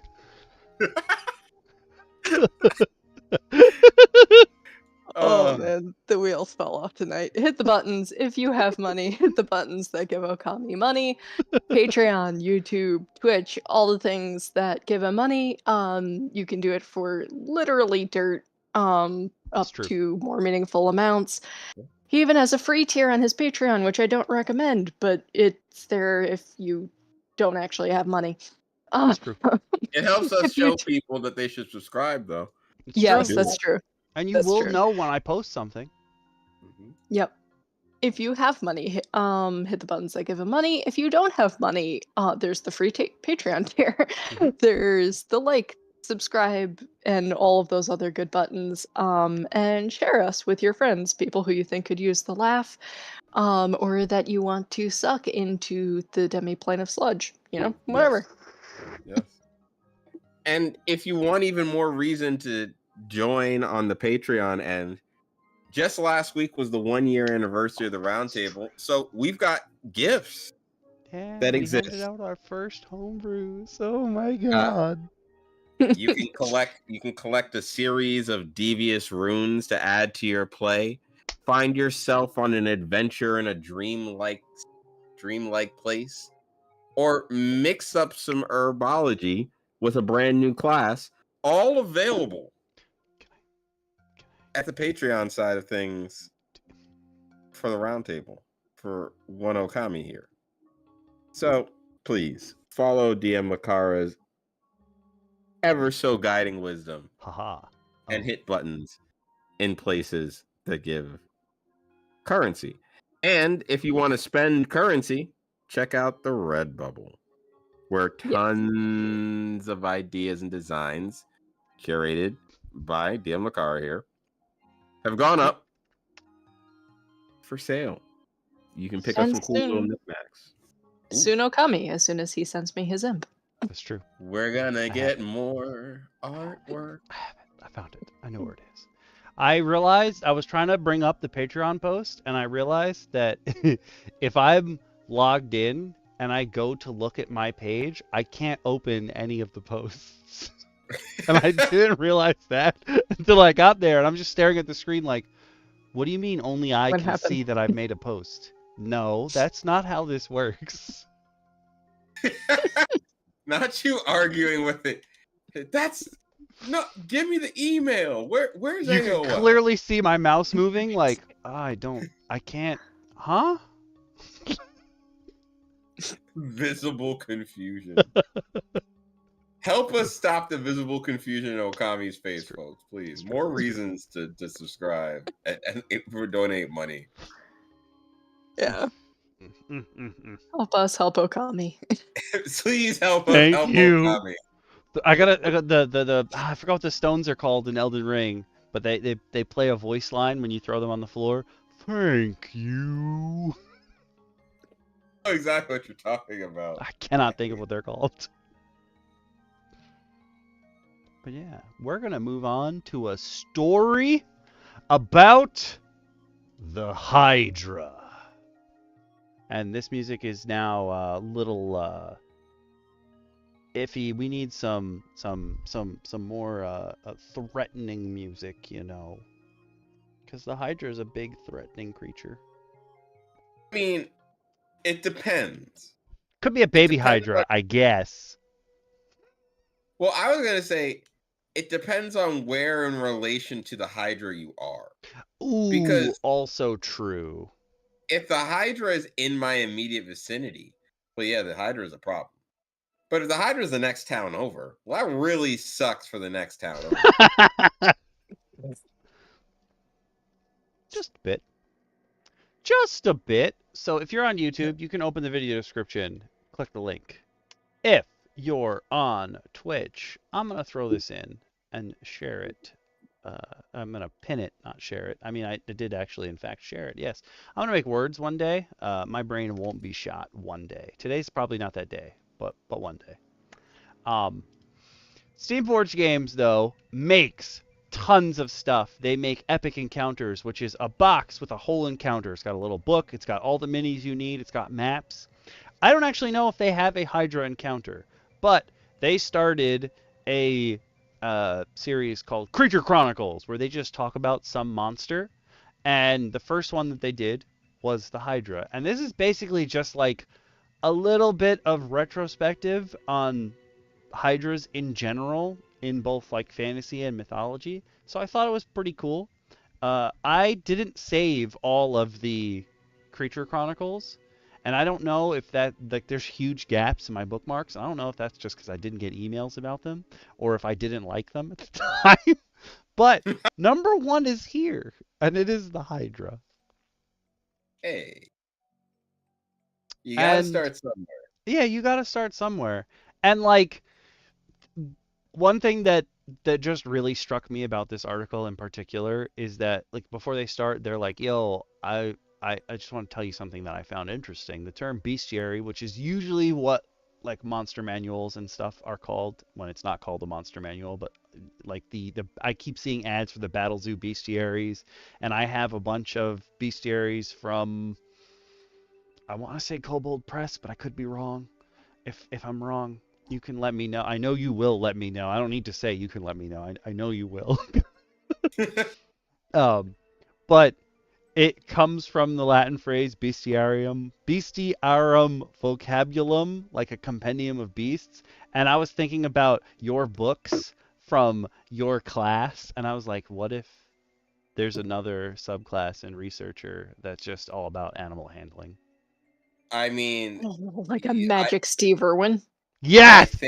I think Magic Steve Irwin! I think that could be very much a thing of a Magic Steve Irwin, in which their whole goal is to just study creatures, and they just understand creature lore so much better than everyone. Like, they have innate monster lore. He was just a normal guy until he was stabbed in the chest by the manta ray, but it, like, a piece of it broke off and it was a magic manta, and now it has infused him with this power. I love this. You pick a class of animal, you pick a class of creature in 5e, and literally as you level up, you gain abilities from that monster class as your abilities that you can play around with. And then at a certain level, you gain a mutation, so you can mix two monster classes. Oh, I love this. I love This is why you come to the round table. Oh I God, don't even I'm think we have to talk about the history of the Hydra anymore. We've already figured out everything we need from this. Yeah, no, I think I'm done with this. I think it's served its purpose. There's lots of Greek mythology in here, and then I don't know why I'm using this cracking voice, my knuckles. but this I is was the gonna voice. say, we got a bad guy down at the harbor or something like that later. What's going on there, Joey? we got a lot of this, but this another thing that I was looking at last night that made it into the. I realized last night how far my brain is into TTRPG territory because I had a subclass that was based on the Titans, and before I got into TTRPGs, I would have understood. They mean the Titans, like the ones that came before Zeus. Mm-hmm. But my TTRPG brain, I open this thing and I'm reading it and I'm like, get a mountain dropped on them. They are the mountains. The primordial Titans were there before the gods. Like, they're just the elements. I don't understand. And they went down a little farther and like, oh, and they started naming the Greek Titans. And I was like, oh, this is a different kind of mythology. Oh. Mm-hmm. But I didn't realize how far I was into TTRPGs, which is stupid of me. I love TTRPGs. There's nothing wrong with that. But yeah, this is the gist of if you want to read more about the Hydra, you totally can. Oh, there is a Hydra epic adventure. I guess they do have one. It is not one of the ones that I own that is in the other room that will eventually be unboxed. Eventually, I will tell you about them.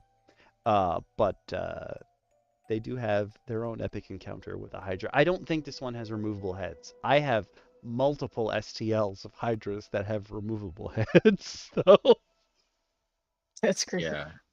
The multi-headed monstrosity that is the Hydra, which is also probably one of the last things you ever want to face in any campaign. I faced one in 3rd edition, and that was not a lot of fun for my ranger. My party did not fare well.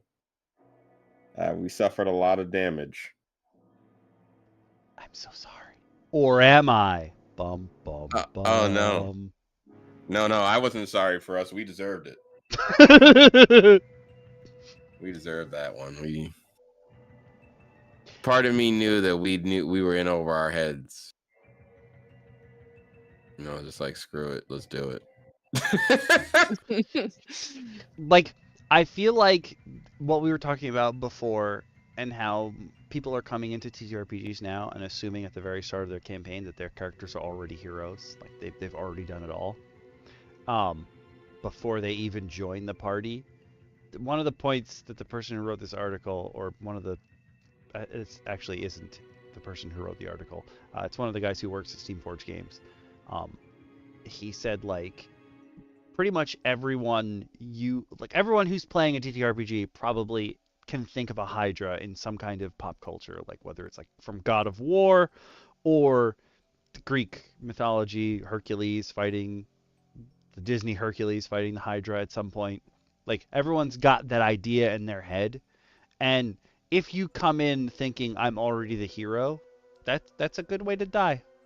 Get killed by the Hydra, one of its many heads. Yeah, You're still gonna have to beat the challenge. Yeah, I can't stress enough that being unknown in a D&D campaign is the safest point for you. Because Yes. being a known threat means things identify you as worthwhile getting rid of, which means you're never safe. Someone is Like, always coming for that ass. like long rest? No. Every long rest, you're rolling 4, 5, 6 times a long rest to make sure you're not getting jumped to death by swarms of creatures. Mm.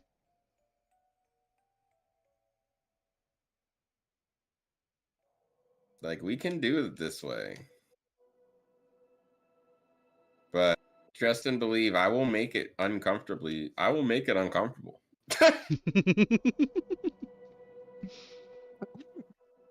Yeah, that's just, if you want to read more about the Hydra and its origins, come check out this article. I I needed a little bit of an in-between just in case, because the next one, there's like one thing to talk about, but we're gonna play Mad Libs. So that's the draw in here. We don't have to talk that much about the Hydra. You know him, you love him. Hey, though I will say, if you really want to throw your players off, give him new abilities, man. Make him like each head has a different breath, or whenever you cut off a head, it comes back with a different breath weapon. Oh, Jesus. Or change its element. The guy who works for Steamforged was like, at one point they breathed ice for some reason. Sure, maybe they breathe ice now. Maybe they they fart ice clouds, and they shoot fire from their mouths. You can do whatever you want. Throw your players off as much as you want. They might know Hydras. They don't know your Hydra, and that's the beauty of the game. There's a frightening idea behind what you just said. Thinking of the discomfort in between. Oh, you've got to be hurting. You've got to be hurting on a regular basis. Yeah. There is no comfort in your life. I would be grumpy too. Yeah, that's why I kill people. I can't stop it hurts so bad. It's cramps. It's just cramps. Yeah. Cramps all the time. Just constant. Yeah, like, I'm not doing this because I want to. I'm doing this because I literally am in pain and I hate everything about this. Maybe you're like, I don't know how many of you out there listen to Steam Powered Giraffe, but they have a song called Captain Albert Alexander, and it's about this guy who would eventually become a sea captain, but he's just at home on a ship, and all the creatures of the ocean love him, and everybody loves him, and whenever something out on the sea was in danger, they would call on him for help. And one of the verses of the song is how he sails into a mass of blubber, and all his men are like, oh no, we gotta fight this creature. And it turns out it's just a gigantic, like in D&D terms, a gargantuan walrus with a tusk with tooth decay, and Captain Albert Alexander has to help pull his tusk out. And then this is his new best friend. Maybe your Hydra's always mad because it has cramps, and you got to find a, maybe you give him like giant ice cubes to suck down, and it helps with his cramps or something. Do whatever. You don't have to fight it. I'm not gonna lie to you, Okami. As you said that, I just thought of that line in The Water Boy. My mama said that alligators are so honorary because I got all them teeth and no toothbrush. Exactly. I just thought about that. I'm just like, I don't need my players to be like, hey, are you mad? Are you mad because your teeth hurt? I'm here to pull your teeth. Have this thing look like, what? Sends back telepathically. Are you a veterinarian? Do you have a degree? I want to see it. What do you mean you're here to Show me your creds. Yeah. Why would you pull my teeth out of my mouth? No, don't touch me. I don't know you. You're here to cut off my heads! And then they all just start breathing their breath weapons. He's farting ice clouds. The guards! Save me from these crazy people! Who let you in here anyway? All the guards fired! It's all different heads having this same conversation at the same time.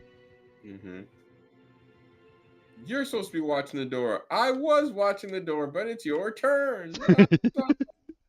You know I can't watch behind me. I'm blind. I'm the oldest head. Everyone hits me first. Yes, now we're gonna.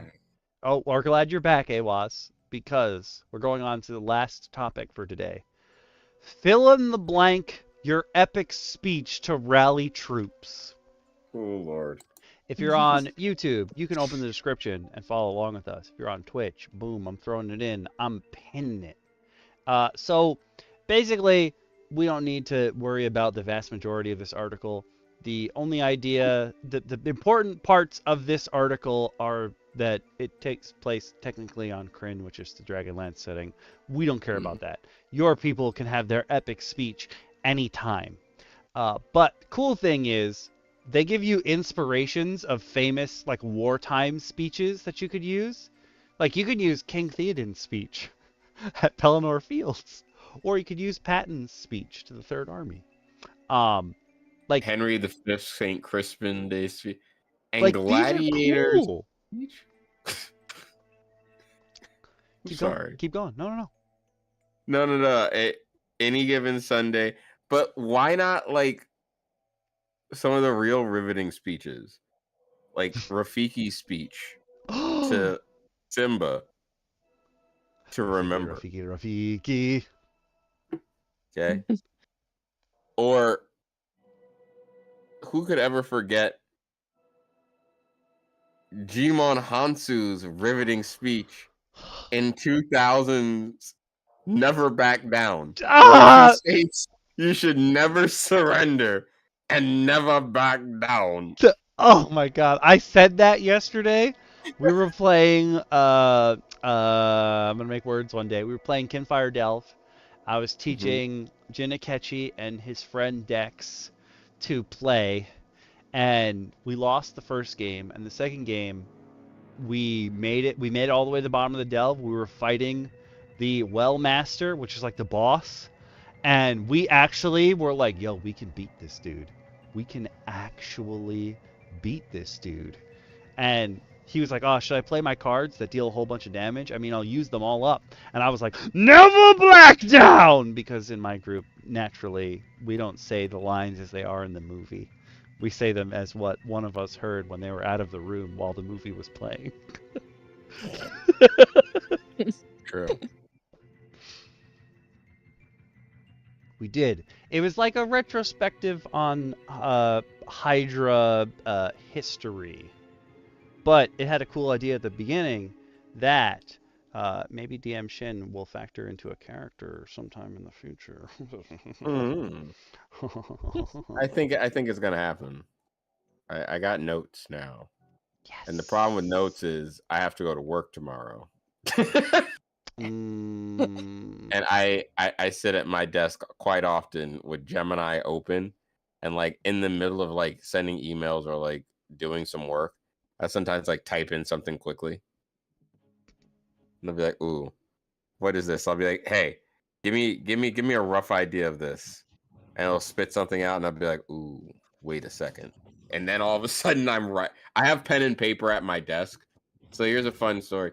There's a pencil and like a notepad at my desk that occasionally I use for work.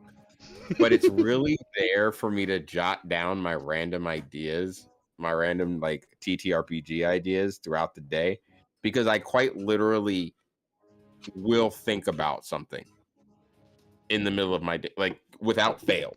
That tracks. I'm going to think about a TTRPG. I need to write it down somewhere. I love this idea. That happens to me mid-task. I'll be doing something else, and I'll be like, ugh, I gotta go write this down. And for the most part these days, because I won't have like my D&D notebooks near me, for the most part, this usually boils down to me sending the message via Discord to one of either the Jukebox account, or I have an account that we use for the cameras when we're playing. And that guy has so many D&D notes that are just uncatalogued, and now I've taken to like pinning the ones that might come up in my next session. So there's like 45 pins right now for ice-related creatures, and I'm like, why do I do this to myself? Why can't I just make this easy and make like a document?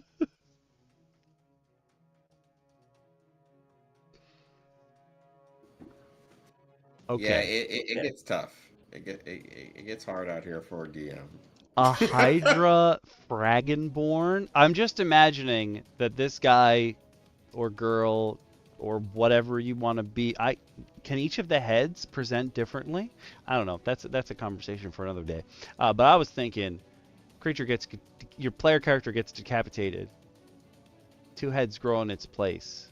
One of them has the original personality. One's a totally new personality. And by the end of the campaign, it's been decapitated multiple times. It's got like 17 heads. And now you have other people playing with you that are your other heads. You have to roll against each other before you roll to do to whatever see what the thing you're is. gonna do. Who's got the left arm today?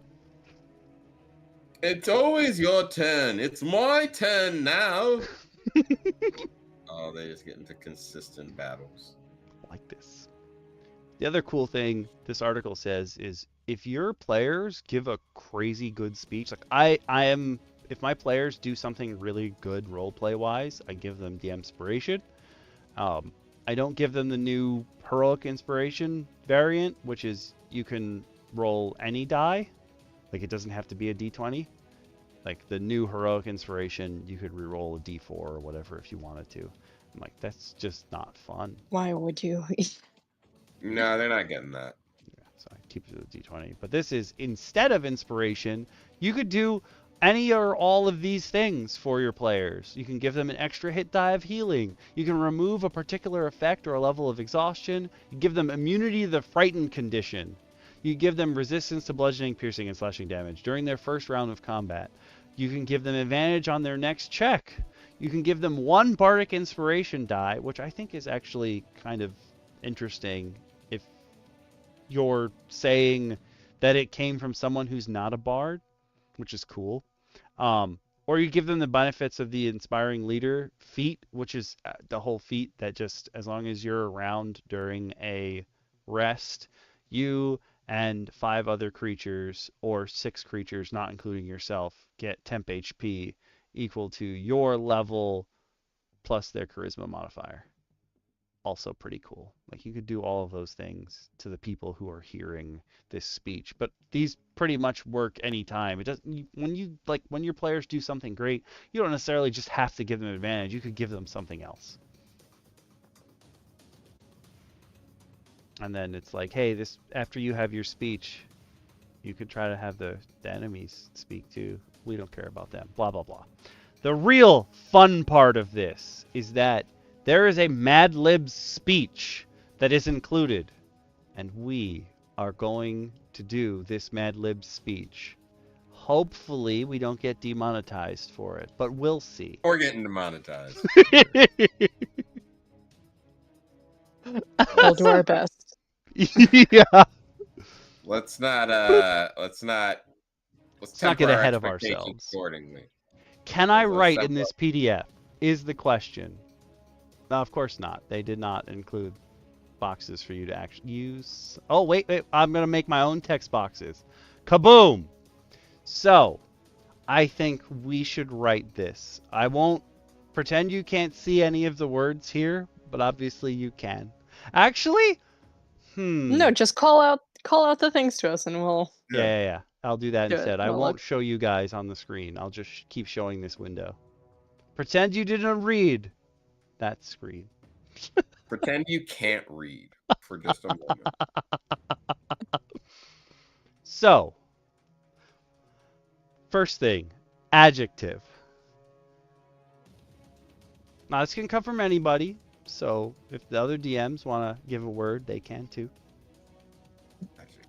We'll community vote if everybody puts in a word. Adjective. I'm gonna go with everyone's favorite word. Moist. I knew you were gonna say it. I knew it! I knew it! put words in. Snarky. Ooh. Do we want to go with moist or snark? I'm pretty sure people are gonna say moist. Moist or Yeah, moist or snarky. What are we going with, Awaz? I'm gonna put the next one actually happens to be plural noun, so I'm gonna put words in there.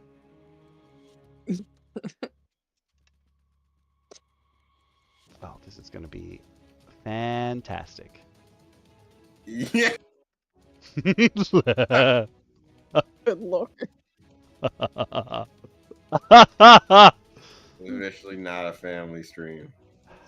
Now I need the name of the battle. That is actually what the Mad Lib suggestion is. Oh no. DM Lacara, what do you think? I've already won with moist. I can't.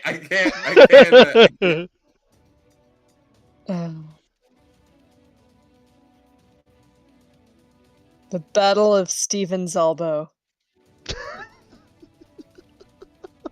I'm afraid for Steven.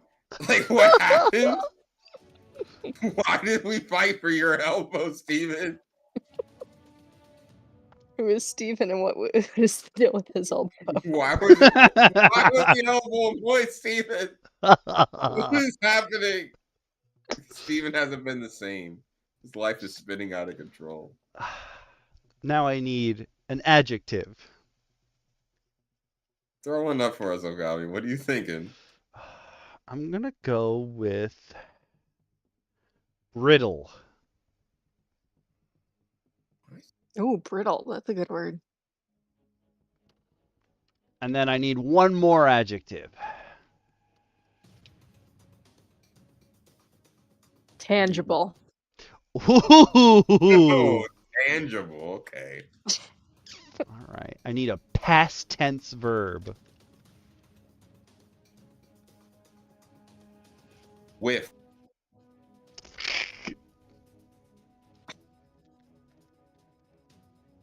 I need an insult.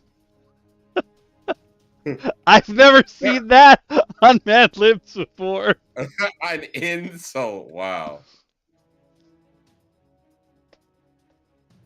Your tomes are dusty. No. I'm writing dusty tomes in here. Your tomes are dusty. I really feel like that's the biggest insult a wizard can say to another wizard. Like, your Yeah. tomes are dusty. Ooh, actually, I think I'm gonna have to go for strumpet here. Trumpet, no! Oh God! That's a good one. That's a good one. God, I thought I escaped. And now we need Slack-jawed strumpet. yes, Black love it. Jaw Trumpet. Oh, I love that is. this. I love this. That is. We need a plural creature type. Who are we fighting? Oozes. Tell us more about it. Oozes? Yeah, oozes. Yep. Oozes. We're fighting the oozes for Stephen's elbow. Yeah, that's why it's moist. Oh, and then the next prompt is define what they are fighting for. Pudding? I like it. Yes, that's what we're putting in there. Yep. Sorry, Awaz. Even if it wasn't for that, it's pudding now. We need a place. Waffle House. The perfect battle. Where all combat occurs. And a place of many sticky elbows. Yeah. True. It's the only place you can have a kumite with your cook. Oh, we need the names of 3 NPCs or PCs.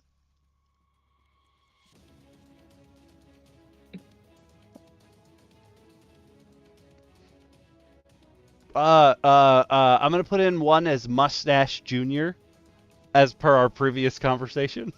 Mustache Junior. I need 2 more names.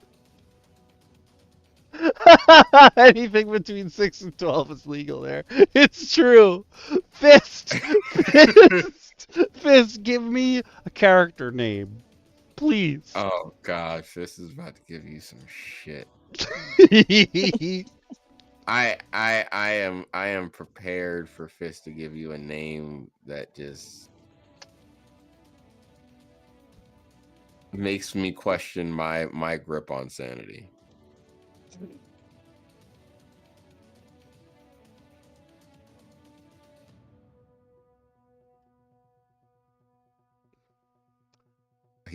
Either he's cooking. He's cooking with gas, I'm sure. I went to start typing because it says later on it's like, oh, put the name of the battle in here again, and now the Battle of Stephen Zalbo has become a suggested prompt for me. In Acrobat. Oh dear. How about Celestina the Pure-Hearted? Oh, Celestina the Pure-Hearted. Okay. I love this. All right, I need one more character name.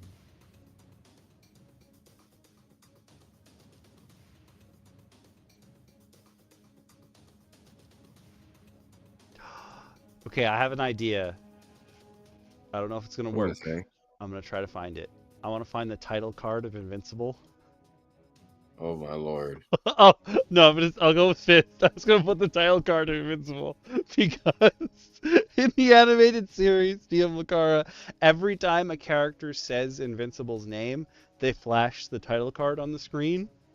And there's a villain who's having a monologue, and he hates Invincible, and interspersed between the rest of his regular speech, it just flashes the title card on the screen and doesn't play any sound. Strumpet Bottom Smasher. Strumpet Bottom Smasher. That is the best orc name I think I've ever heard in my life. Strumpet Bottom Smasher. Now we need an apocalyptic scenario. The demi-plane of sludge. Yes. Boom. An evil wizard is trying to conjure into our plane of existence the demi-plane of sludge. We need a plural type of humanoid. The Grey Witnesses. Are those humanoids? I think so. Said Biff Widechest. If we need more people, I think Biff Widechest's got to get in there. I'm gonna put him in there. Yeah. We need me some Biff Widechest. I think Biff Widechest needs to be the like whoever's leading the charge here. Yeah. I'm gonna put Biff Widechest in later when it asks for a noun. This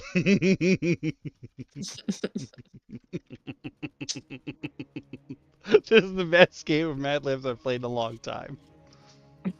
Oh wait, remembering. It's the first time I've played Mad Libs since I was like 12.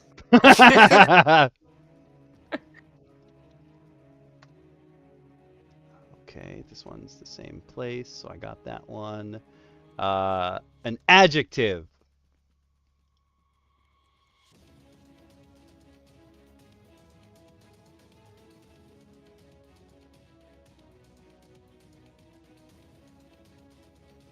Bungalicious.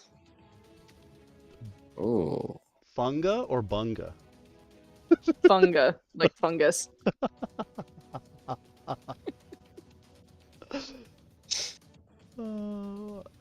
Plural noun.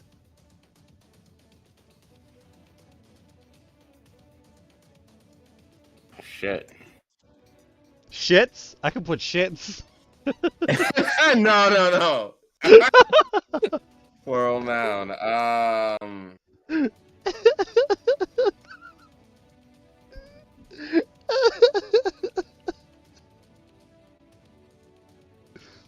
Damn. I'm trying to think. What's a good plural noun?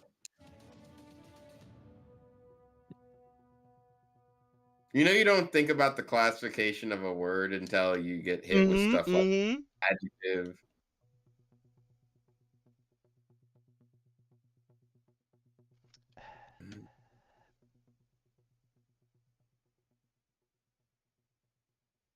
Let's go with, I don't know, cheeses. Jesus, yeah. Oh, I need a noun later, so I'm gonna put coat hanger in there. I am. How many more? Wait, what else? I'm scared. Oh, we're in the second to last paragraph. I got moves. Okay, I needed another verb, so perfect. Now I need a type of relative.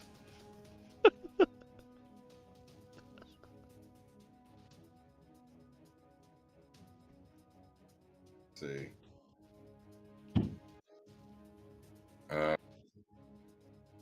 Uncle? You got it. Another adjective? I need 2 adjectives, actually.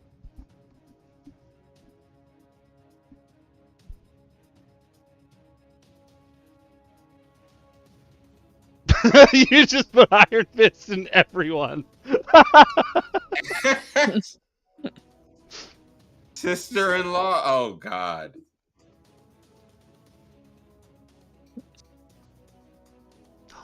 I'm gonna put sister-in-law in an insulting noun. The next time it would fit.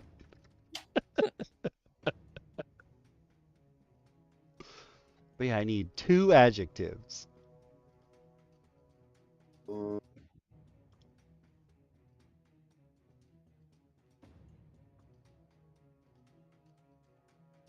I also love the default font size.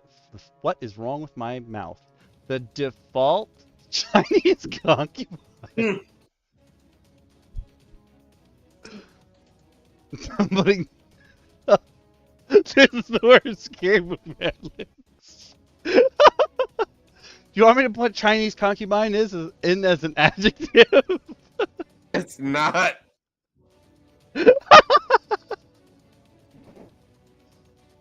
It's the worst. That's a family member. So family. I do not think that's a valid family member. I'm not gonna lie to you. I don't think that works.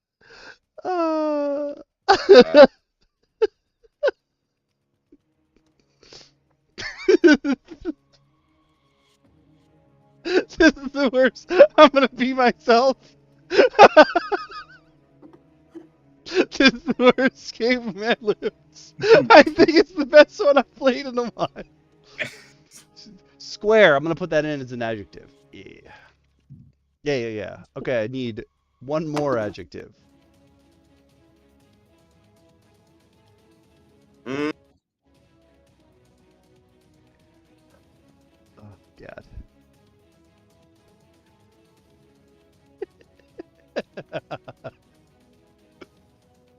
Lackey, you got it. Lackey, okay. And now I need a world or region. New Jersey. Oh, that is both a world and a region. A past tense verb?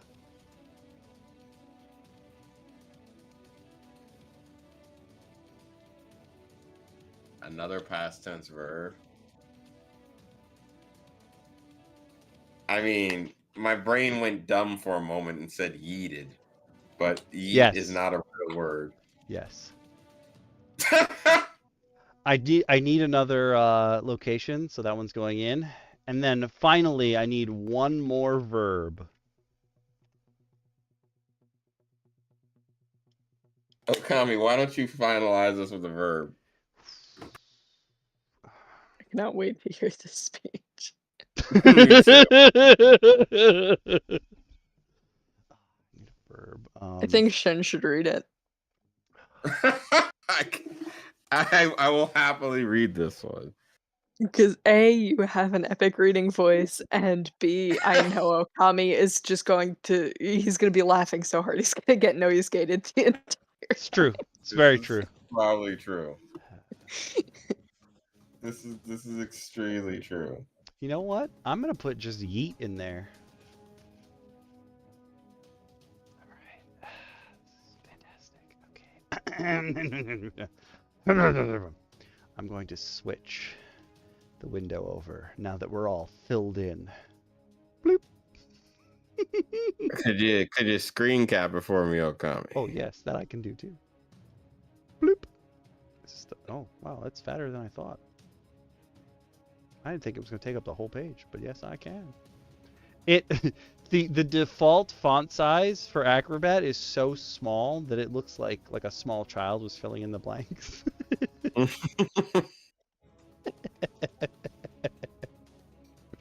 Oh boy. It is way longer than I thought it was going to be as well. Oh boy, hold on. Let me. Oh god. This one looks like it's gonna be a doozy. All right. Let me take a sip of water before I start. Oh, they riffed on the Henry V speech. Mm-hmm. So hard. Ah, yes, based on Henry V, modified for the gaming table, with all due respect to the Bard of Bards. For shame, Watsy. You know They probably all thought have this was a video game too. Yeah, they're like, take that.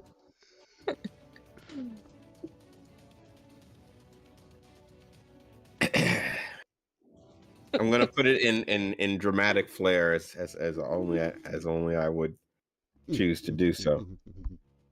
I'm gonna mute myself.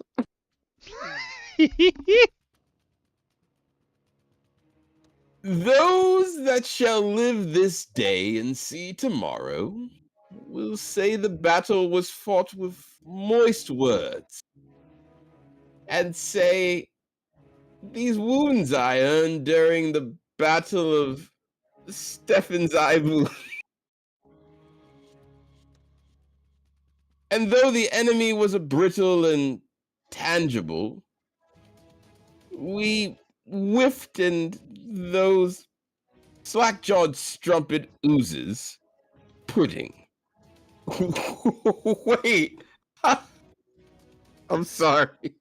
This is so confusing of a first paragraph. I think my brain forgot English. What?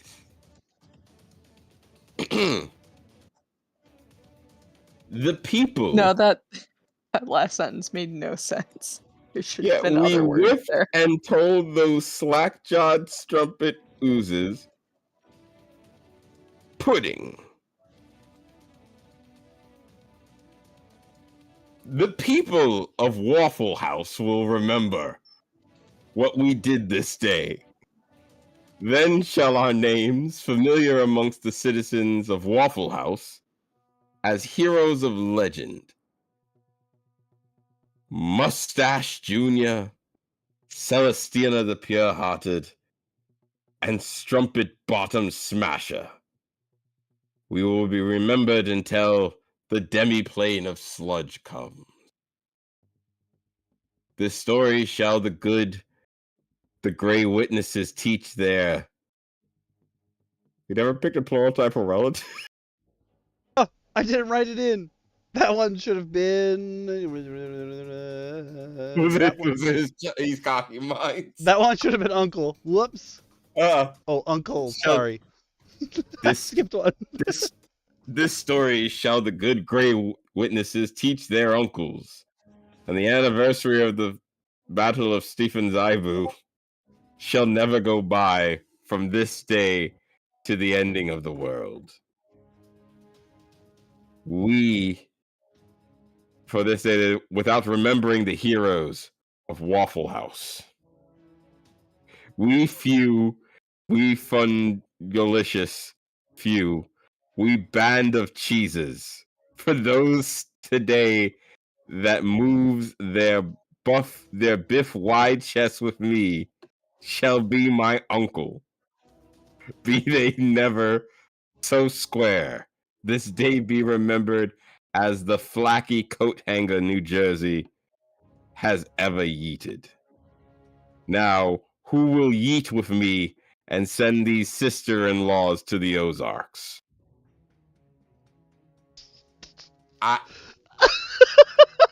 Kudos to everyone that participated in this madness, because I lost English in reading that. I lost all fundamental understanding of English. I'm gonna pee. Had I known that they were going to be butchering the speech before the Battle of Agincourt, I would not have participated in this. Too late. It's already on. We've already made our mark. Oh, this hurts. This hurts my soul. Definitely better than Game of Thrones, Fist. Definitely much more riveting than any speech you'll get from anyone of House Stark. I'm gonna fix the grammar in it. I should have fixed the grammar before I put it in the tabletop, but whatever. Also, it was supposed to be the Battle of Stephen's Elbow. I did not enunciate. It was supposed to be Stephen's elbow. That's what I thought it was supposed to be. I was like, Stefan Zybu. I was like, who the hell? When did Stefan Zybu get put in here? What happened?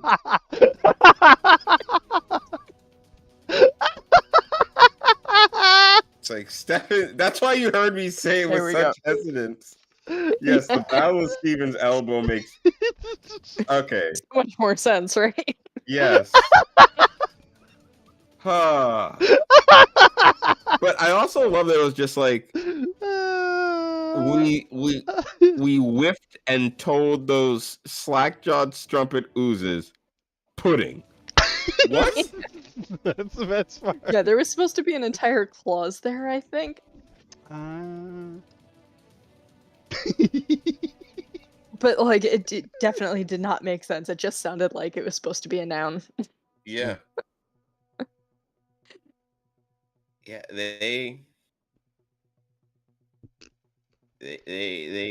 I'm so glad though that they will forever be heroes of Waffle House. That is a true title earned only by champions.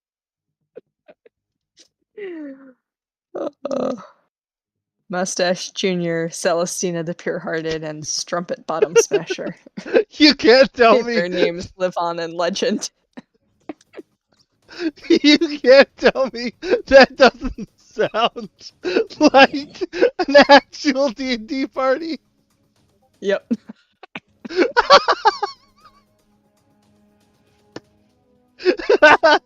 All I can think of is the Viva La Dirt guys. They have a series of D&D videos, and they're like, we're going to play a very serious game of D&D, and one of the players is like, I introduce to you my character, Poop McDinglefart. And everyone at the table's like, I hate you. And then they fast forward to the end where he heroically sacrifices himself and has a moment in his death throes with each character. And they're like, Poop McDinglefart, you'll never be forgotten.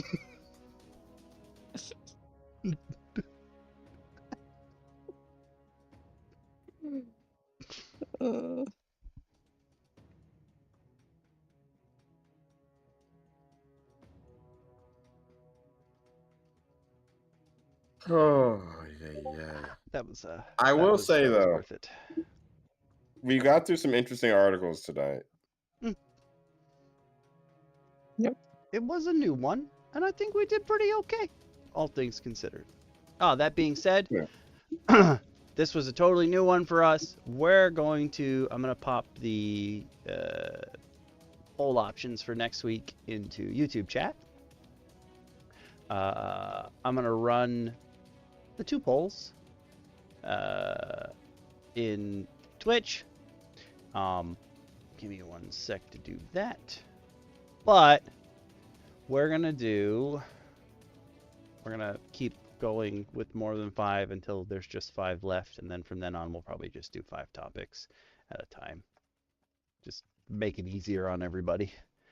Too much choice creates, oh my god, what is the word? Analysis paralysis. There we go. But you have 24 hours to put this in. If you're watching the VOD on Twitch after we've streamed,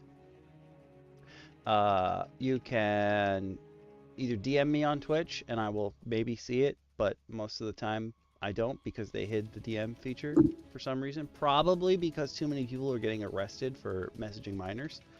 That is my guess. Keep people from putting themselves in jail. Yeah. Not that I don't believe in people being decent. I don't.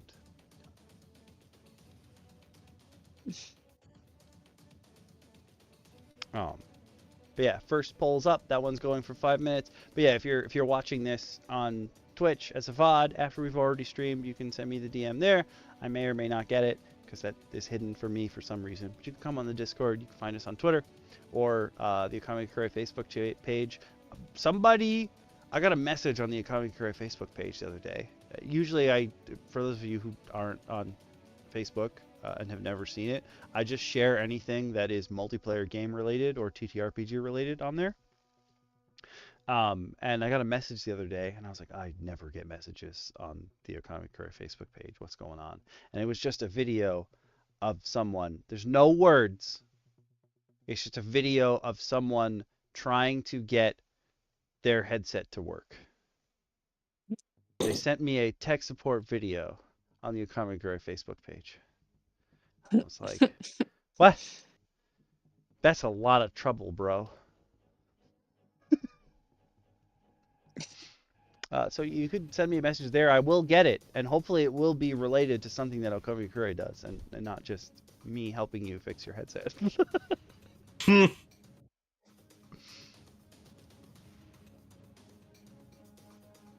yeah, come to the Discord. Come chat with us. It'll be fun. We always have fun. I gotta send you a... I'm gonna do that now because I'm not worried about... I mean, I'm not really worried about it anyway, but I'm not worried about bandwidth dropping or anything. I will send you the Quantum Touched thing separately. It is one of the things that's in the repository because I think those are all pretty cool, actually, the 3 options that it gave. And the repository is getting updated all the time. Pretty much every night I'm adding to it. I have so many things. And it won't even interfere with our 4.5 years of remaining content. God, only 4.5 years. Only 4.5. Whatever shall we do?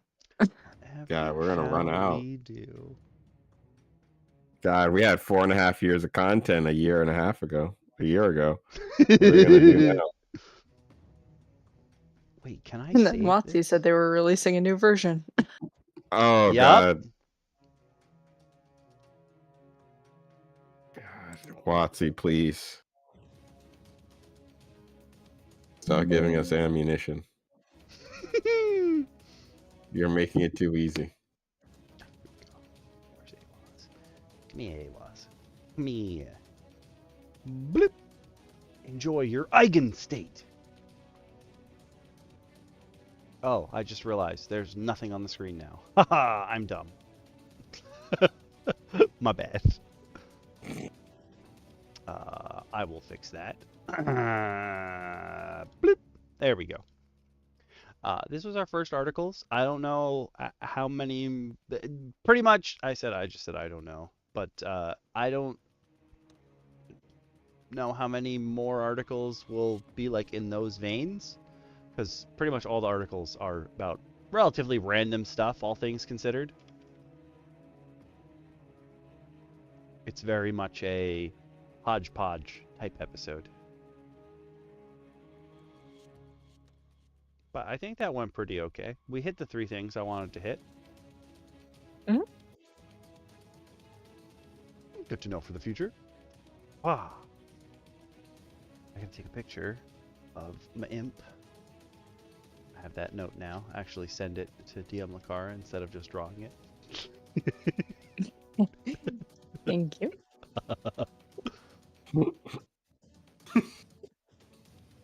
Don't invoke the wrath. Listen, I did my task. My task is complete.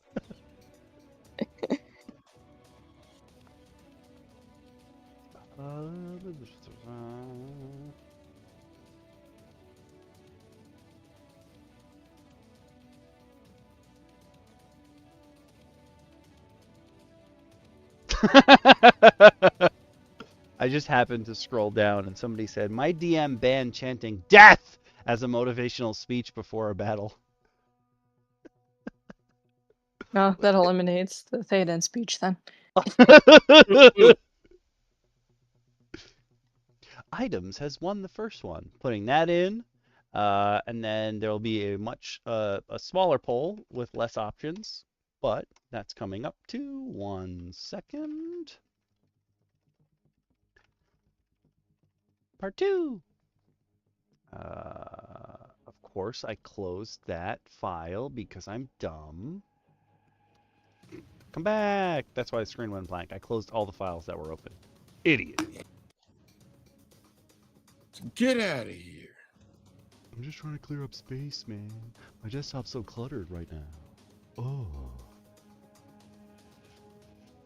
Bloop. I did actually get a copy of Get Out of Here, Stream Boo Robot. Bye.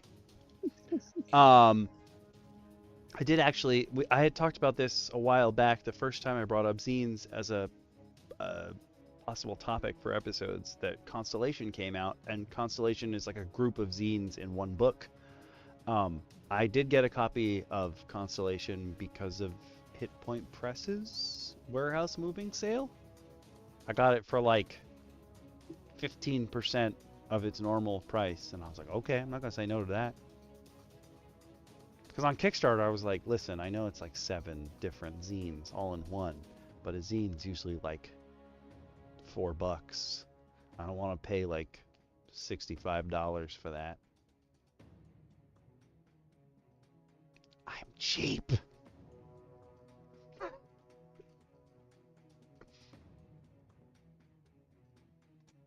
But yeah.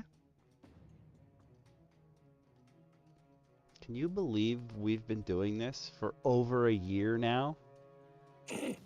Officially. Yeah, it's crazy. We're veterans in the game now. Yeah. I think I can officially say, even though I'm not like famous or anything, I didn't know how to possibly I didn't know how to articulate that thought. I still feel like I have officially accomplished becoming a talking head in the community. Mm-hmm. And you guys came too, so you're also talking heads in the community. Slowly but surely. You can Building never have our your rank. time back. It is all ours.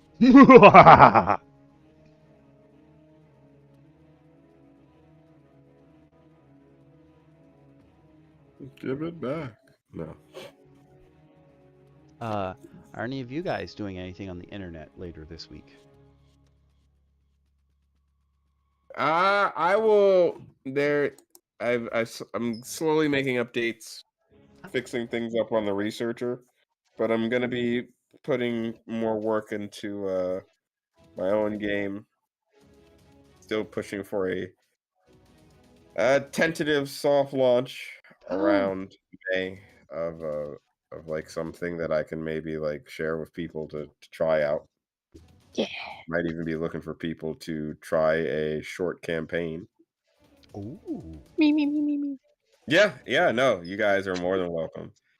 Okami, you too, because I know you and Carl would love to probably play this. So I would definitely like to ask people at the round table and many others, see what we can do. Maybe, who knows? Maybe somebody can jump in from the chat, from the stream. Hell yeah. Who knows? But we're gonna be working on that. I'll definitely be doing a session 0 so people can figure out who they'll be and all that beforehand. But definitely getting that work done. Give it a little try out. So be on the lookout in May. I'll give some more details once I've got all worked out. Nice. So you're giving us a present for your birthday? Thanks. That's a good person there. That's how I work. Mm. I don't. People ask me for what I want, and I just look at them and I go, "Here's a game." It's like, hey, so what do you want for your birthday? Well, here's this game I made. So what are we doing with it? Oh no, we're playing it. I brought this for you. You know that's the opposite of what we're supposed to do on your birthday, right? We're supposed to bring you the things. Nah. Yeah. You saying, I know that you've updated, you've put in some updates to the researcher. I also put in some updates to my runes page. I like fixed a couple grammatical errors, and then I added in what we all talked about for the demon runes. So that one's in there too. Yeah, we did some touching up and some clarifications on some things in the researcher. Slapped a little crediting and stuff like that on things. So because I realized it's published and I thought about it and I was like, oh yeah, this exists on the internet now. I should probably slap my name on it so people will know, hey, this thing you found on the internet, it belongs to somebody.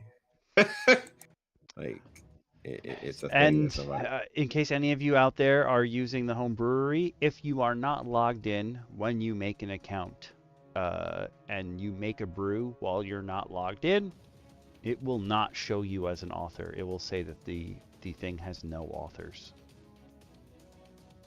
So that's good that you put your name on it, just in case. I think that's the dumbest feature I've ever seen in my life, but okay. You do you, boo-boo. Yeah, it's not the... definitely not the sharpest. A ghost wrote this. It was literally ghost wrote.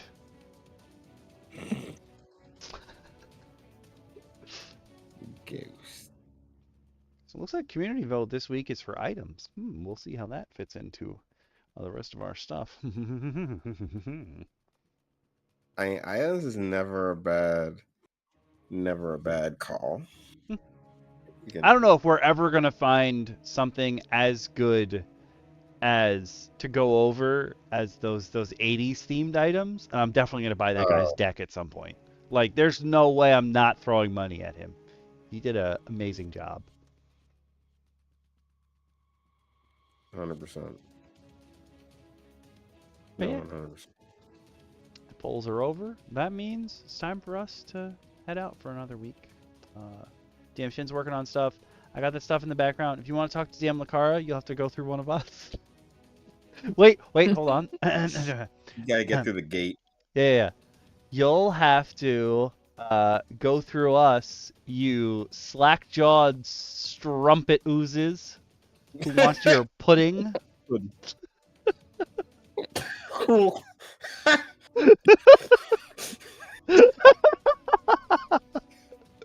I just so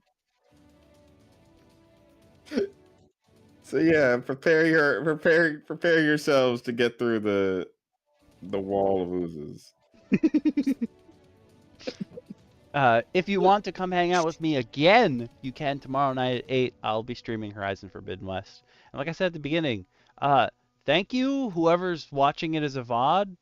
Like, last week we had a bunch of people come in and talk during the stream, but the streams are doing numbers, which is unusual for me. Streams usually don't do as well as regular videos or shorts for me, but people are coming and watching the VODs. So I guess people like to hear me bitch in the background for 6 hours. I guess. Thanks. I'll be streaming more Horizon Forbidden West tomorrow. And then Sunday is the big stream. I will be unboxing all of Arena, the contest, and Tenera's Adventures. So if you want to come hang out with me for probably what's going to end up being multiple hours, I have already my dual camera set up. I ran a test run today. It should work. It could use some tweaks, but it should work right now. All my marks are marked, so I know where the cameras are. I set up the little stream deck to switch between cameras. I gotta fix a couple more things, but I think everything should run okay. Come hang out with me while I open up all those. I'm gonna show off all the minis in there. There's literally hundreds, so come hang out. It'll be fun on Sunday. But if I don't see you again, or if we don't see you, you don't come into the Okamigakure Discord and come chat with us. It's not like we're lonely or anything, I guess. But you can come chat with us. If we don't see you, have fun in all your games. Enjoy yourselves. Remember, you can't do it wrong unless nobody's having fun. Basically. If nobody's having fun but you, why are you Also playing true. Why are you playing a team-based game? Yep. Don't make me hate you like I hate all my teammates in Marvel Rivals, please. Good night. Bye, everyone. Thanks for tuning in. I waved Bye. even though you can't see it. Bye, Twitch. Bye, YouTube. I hate this pop-up, man.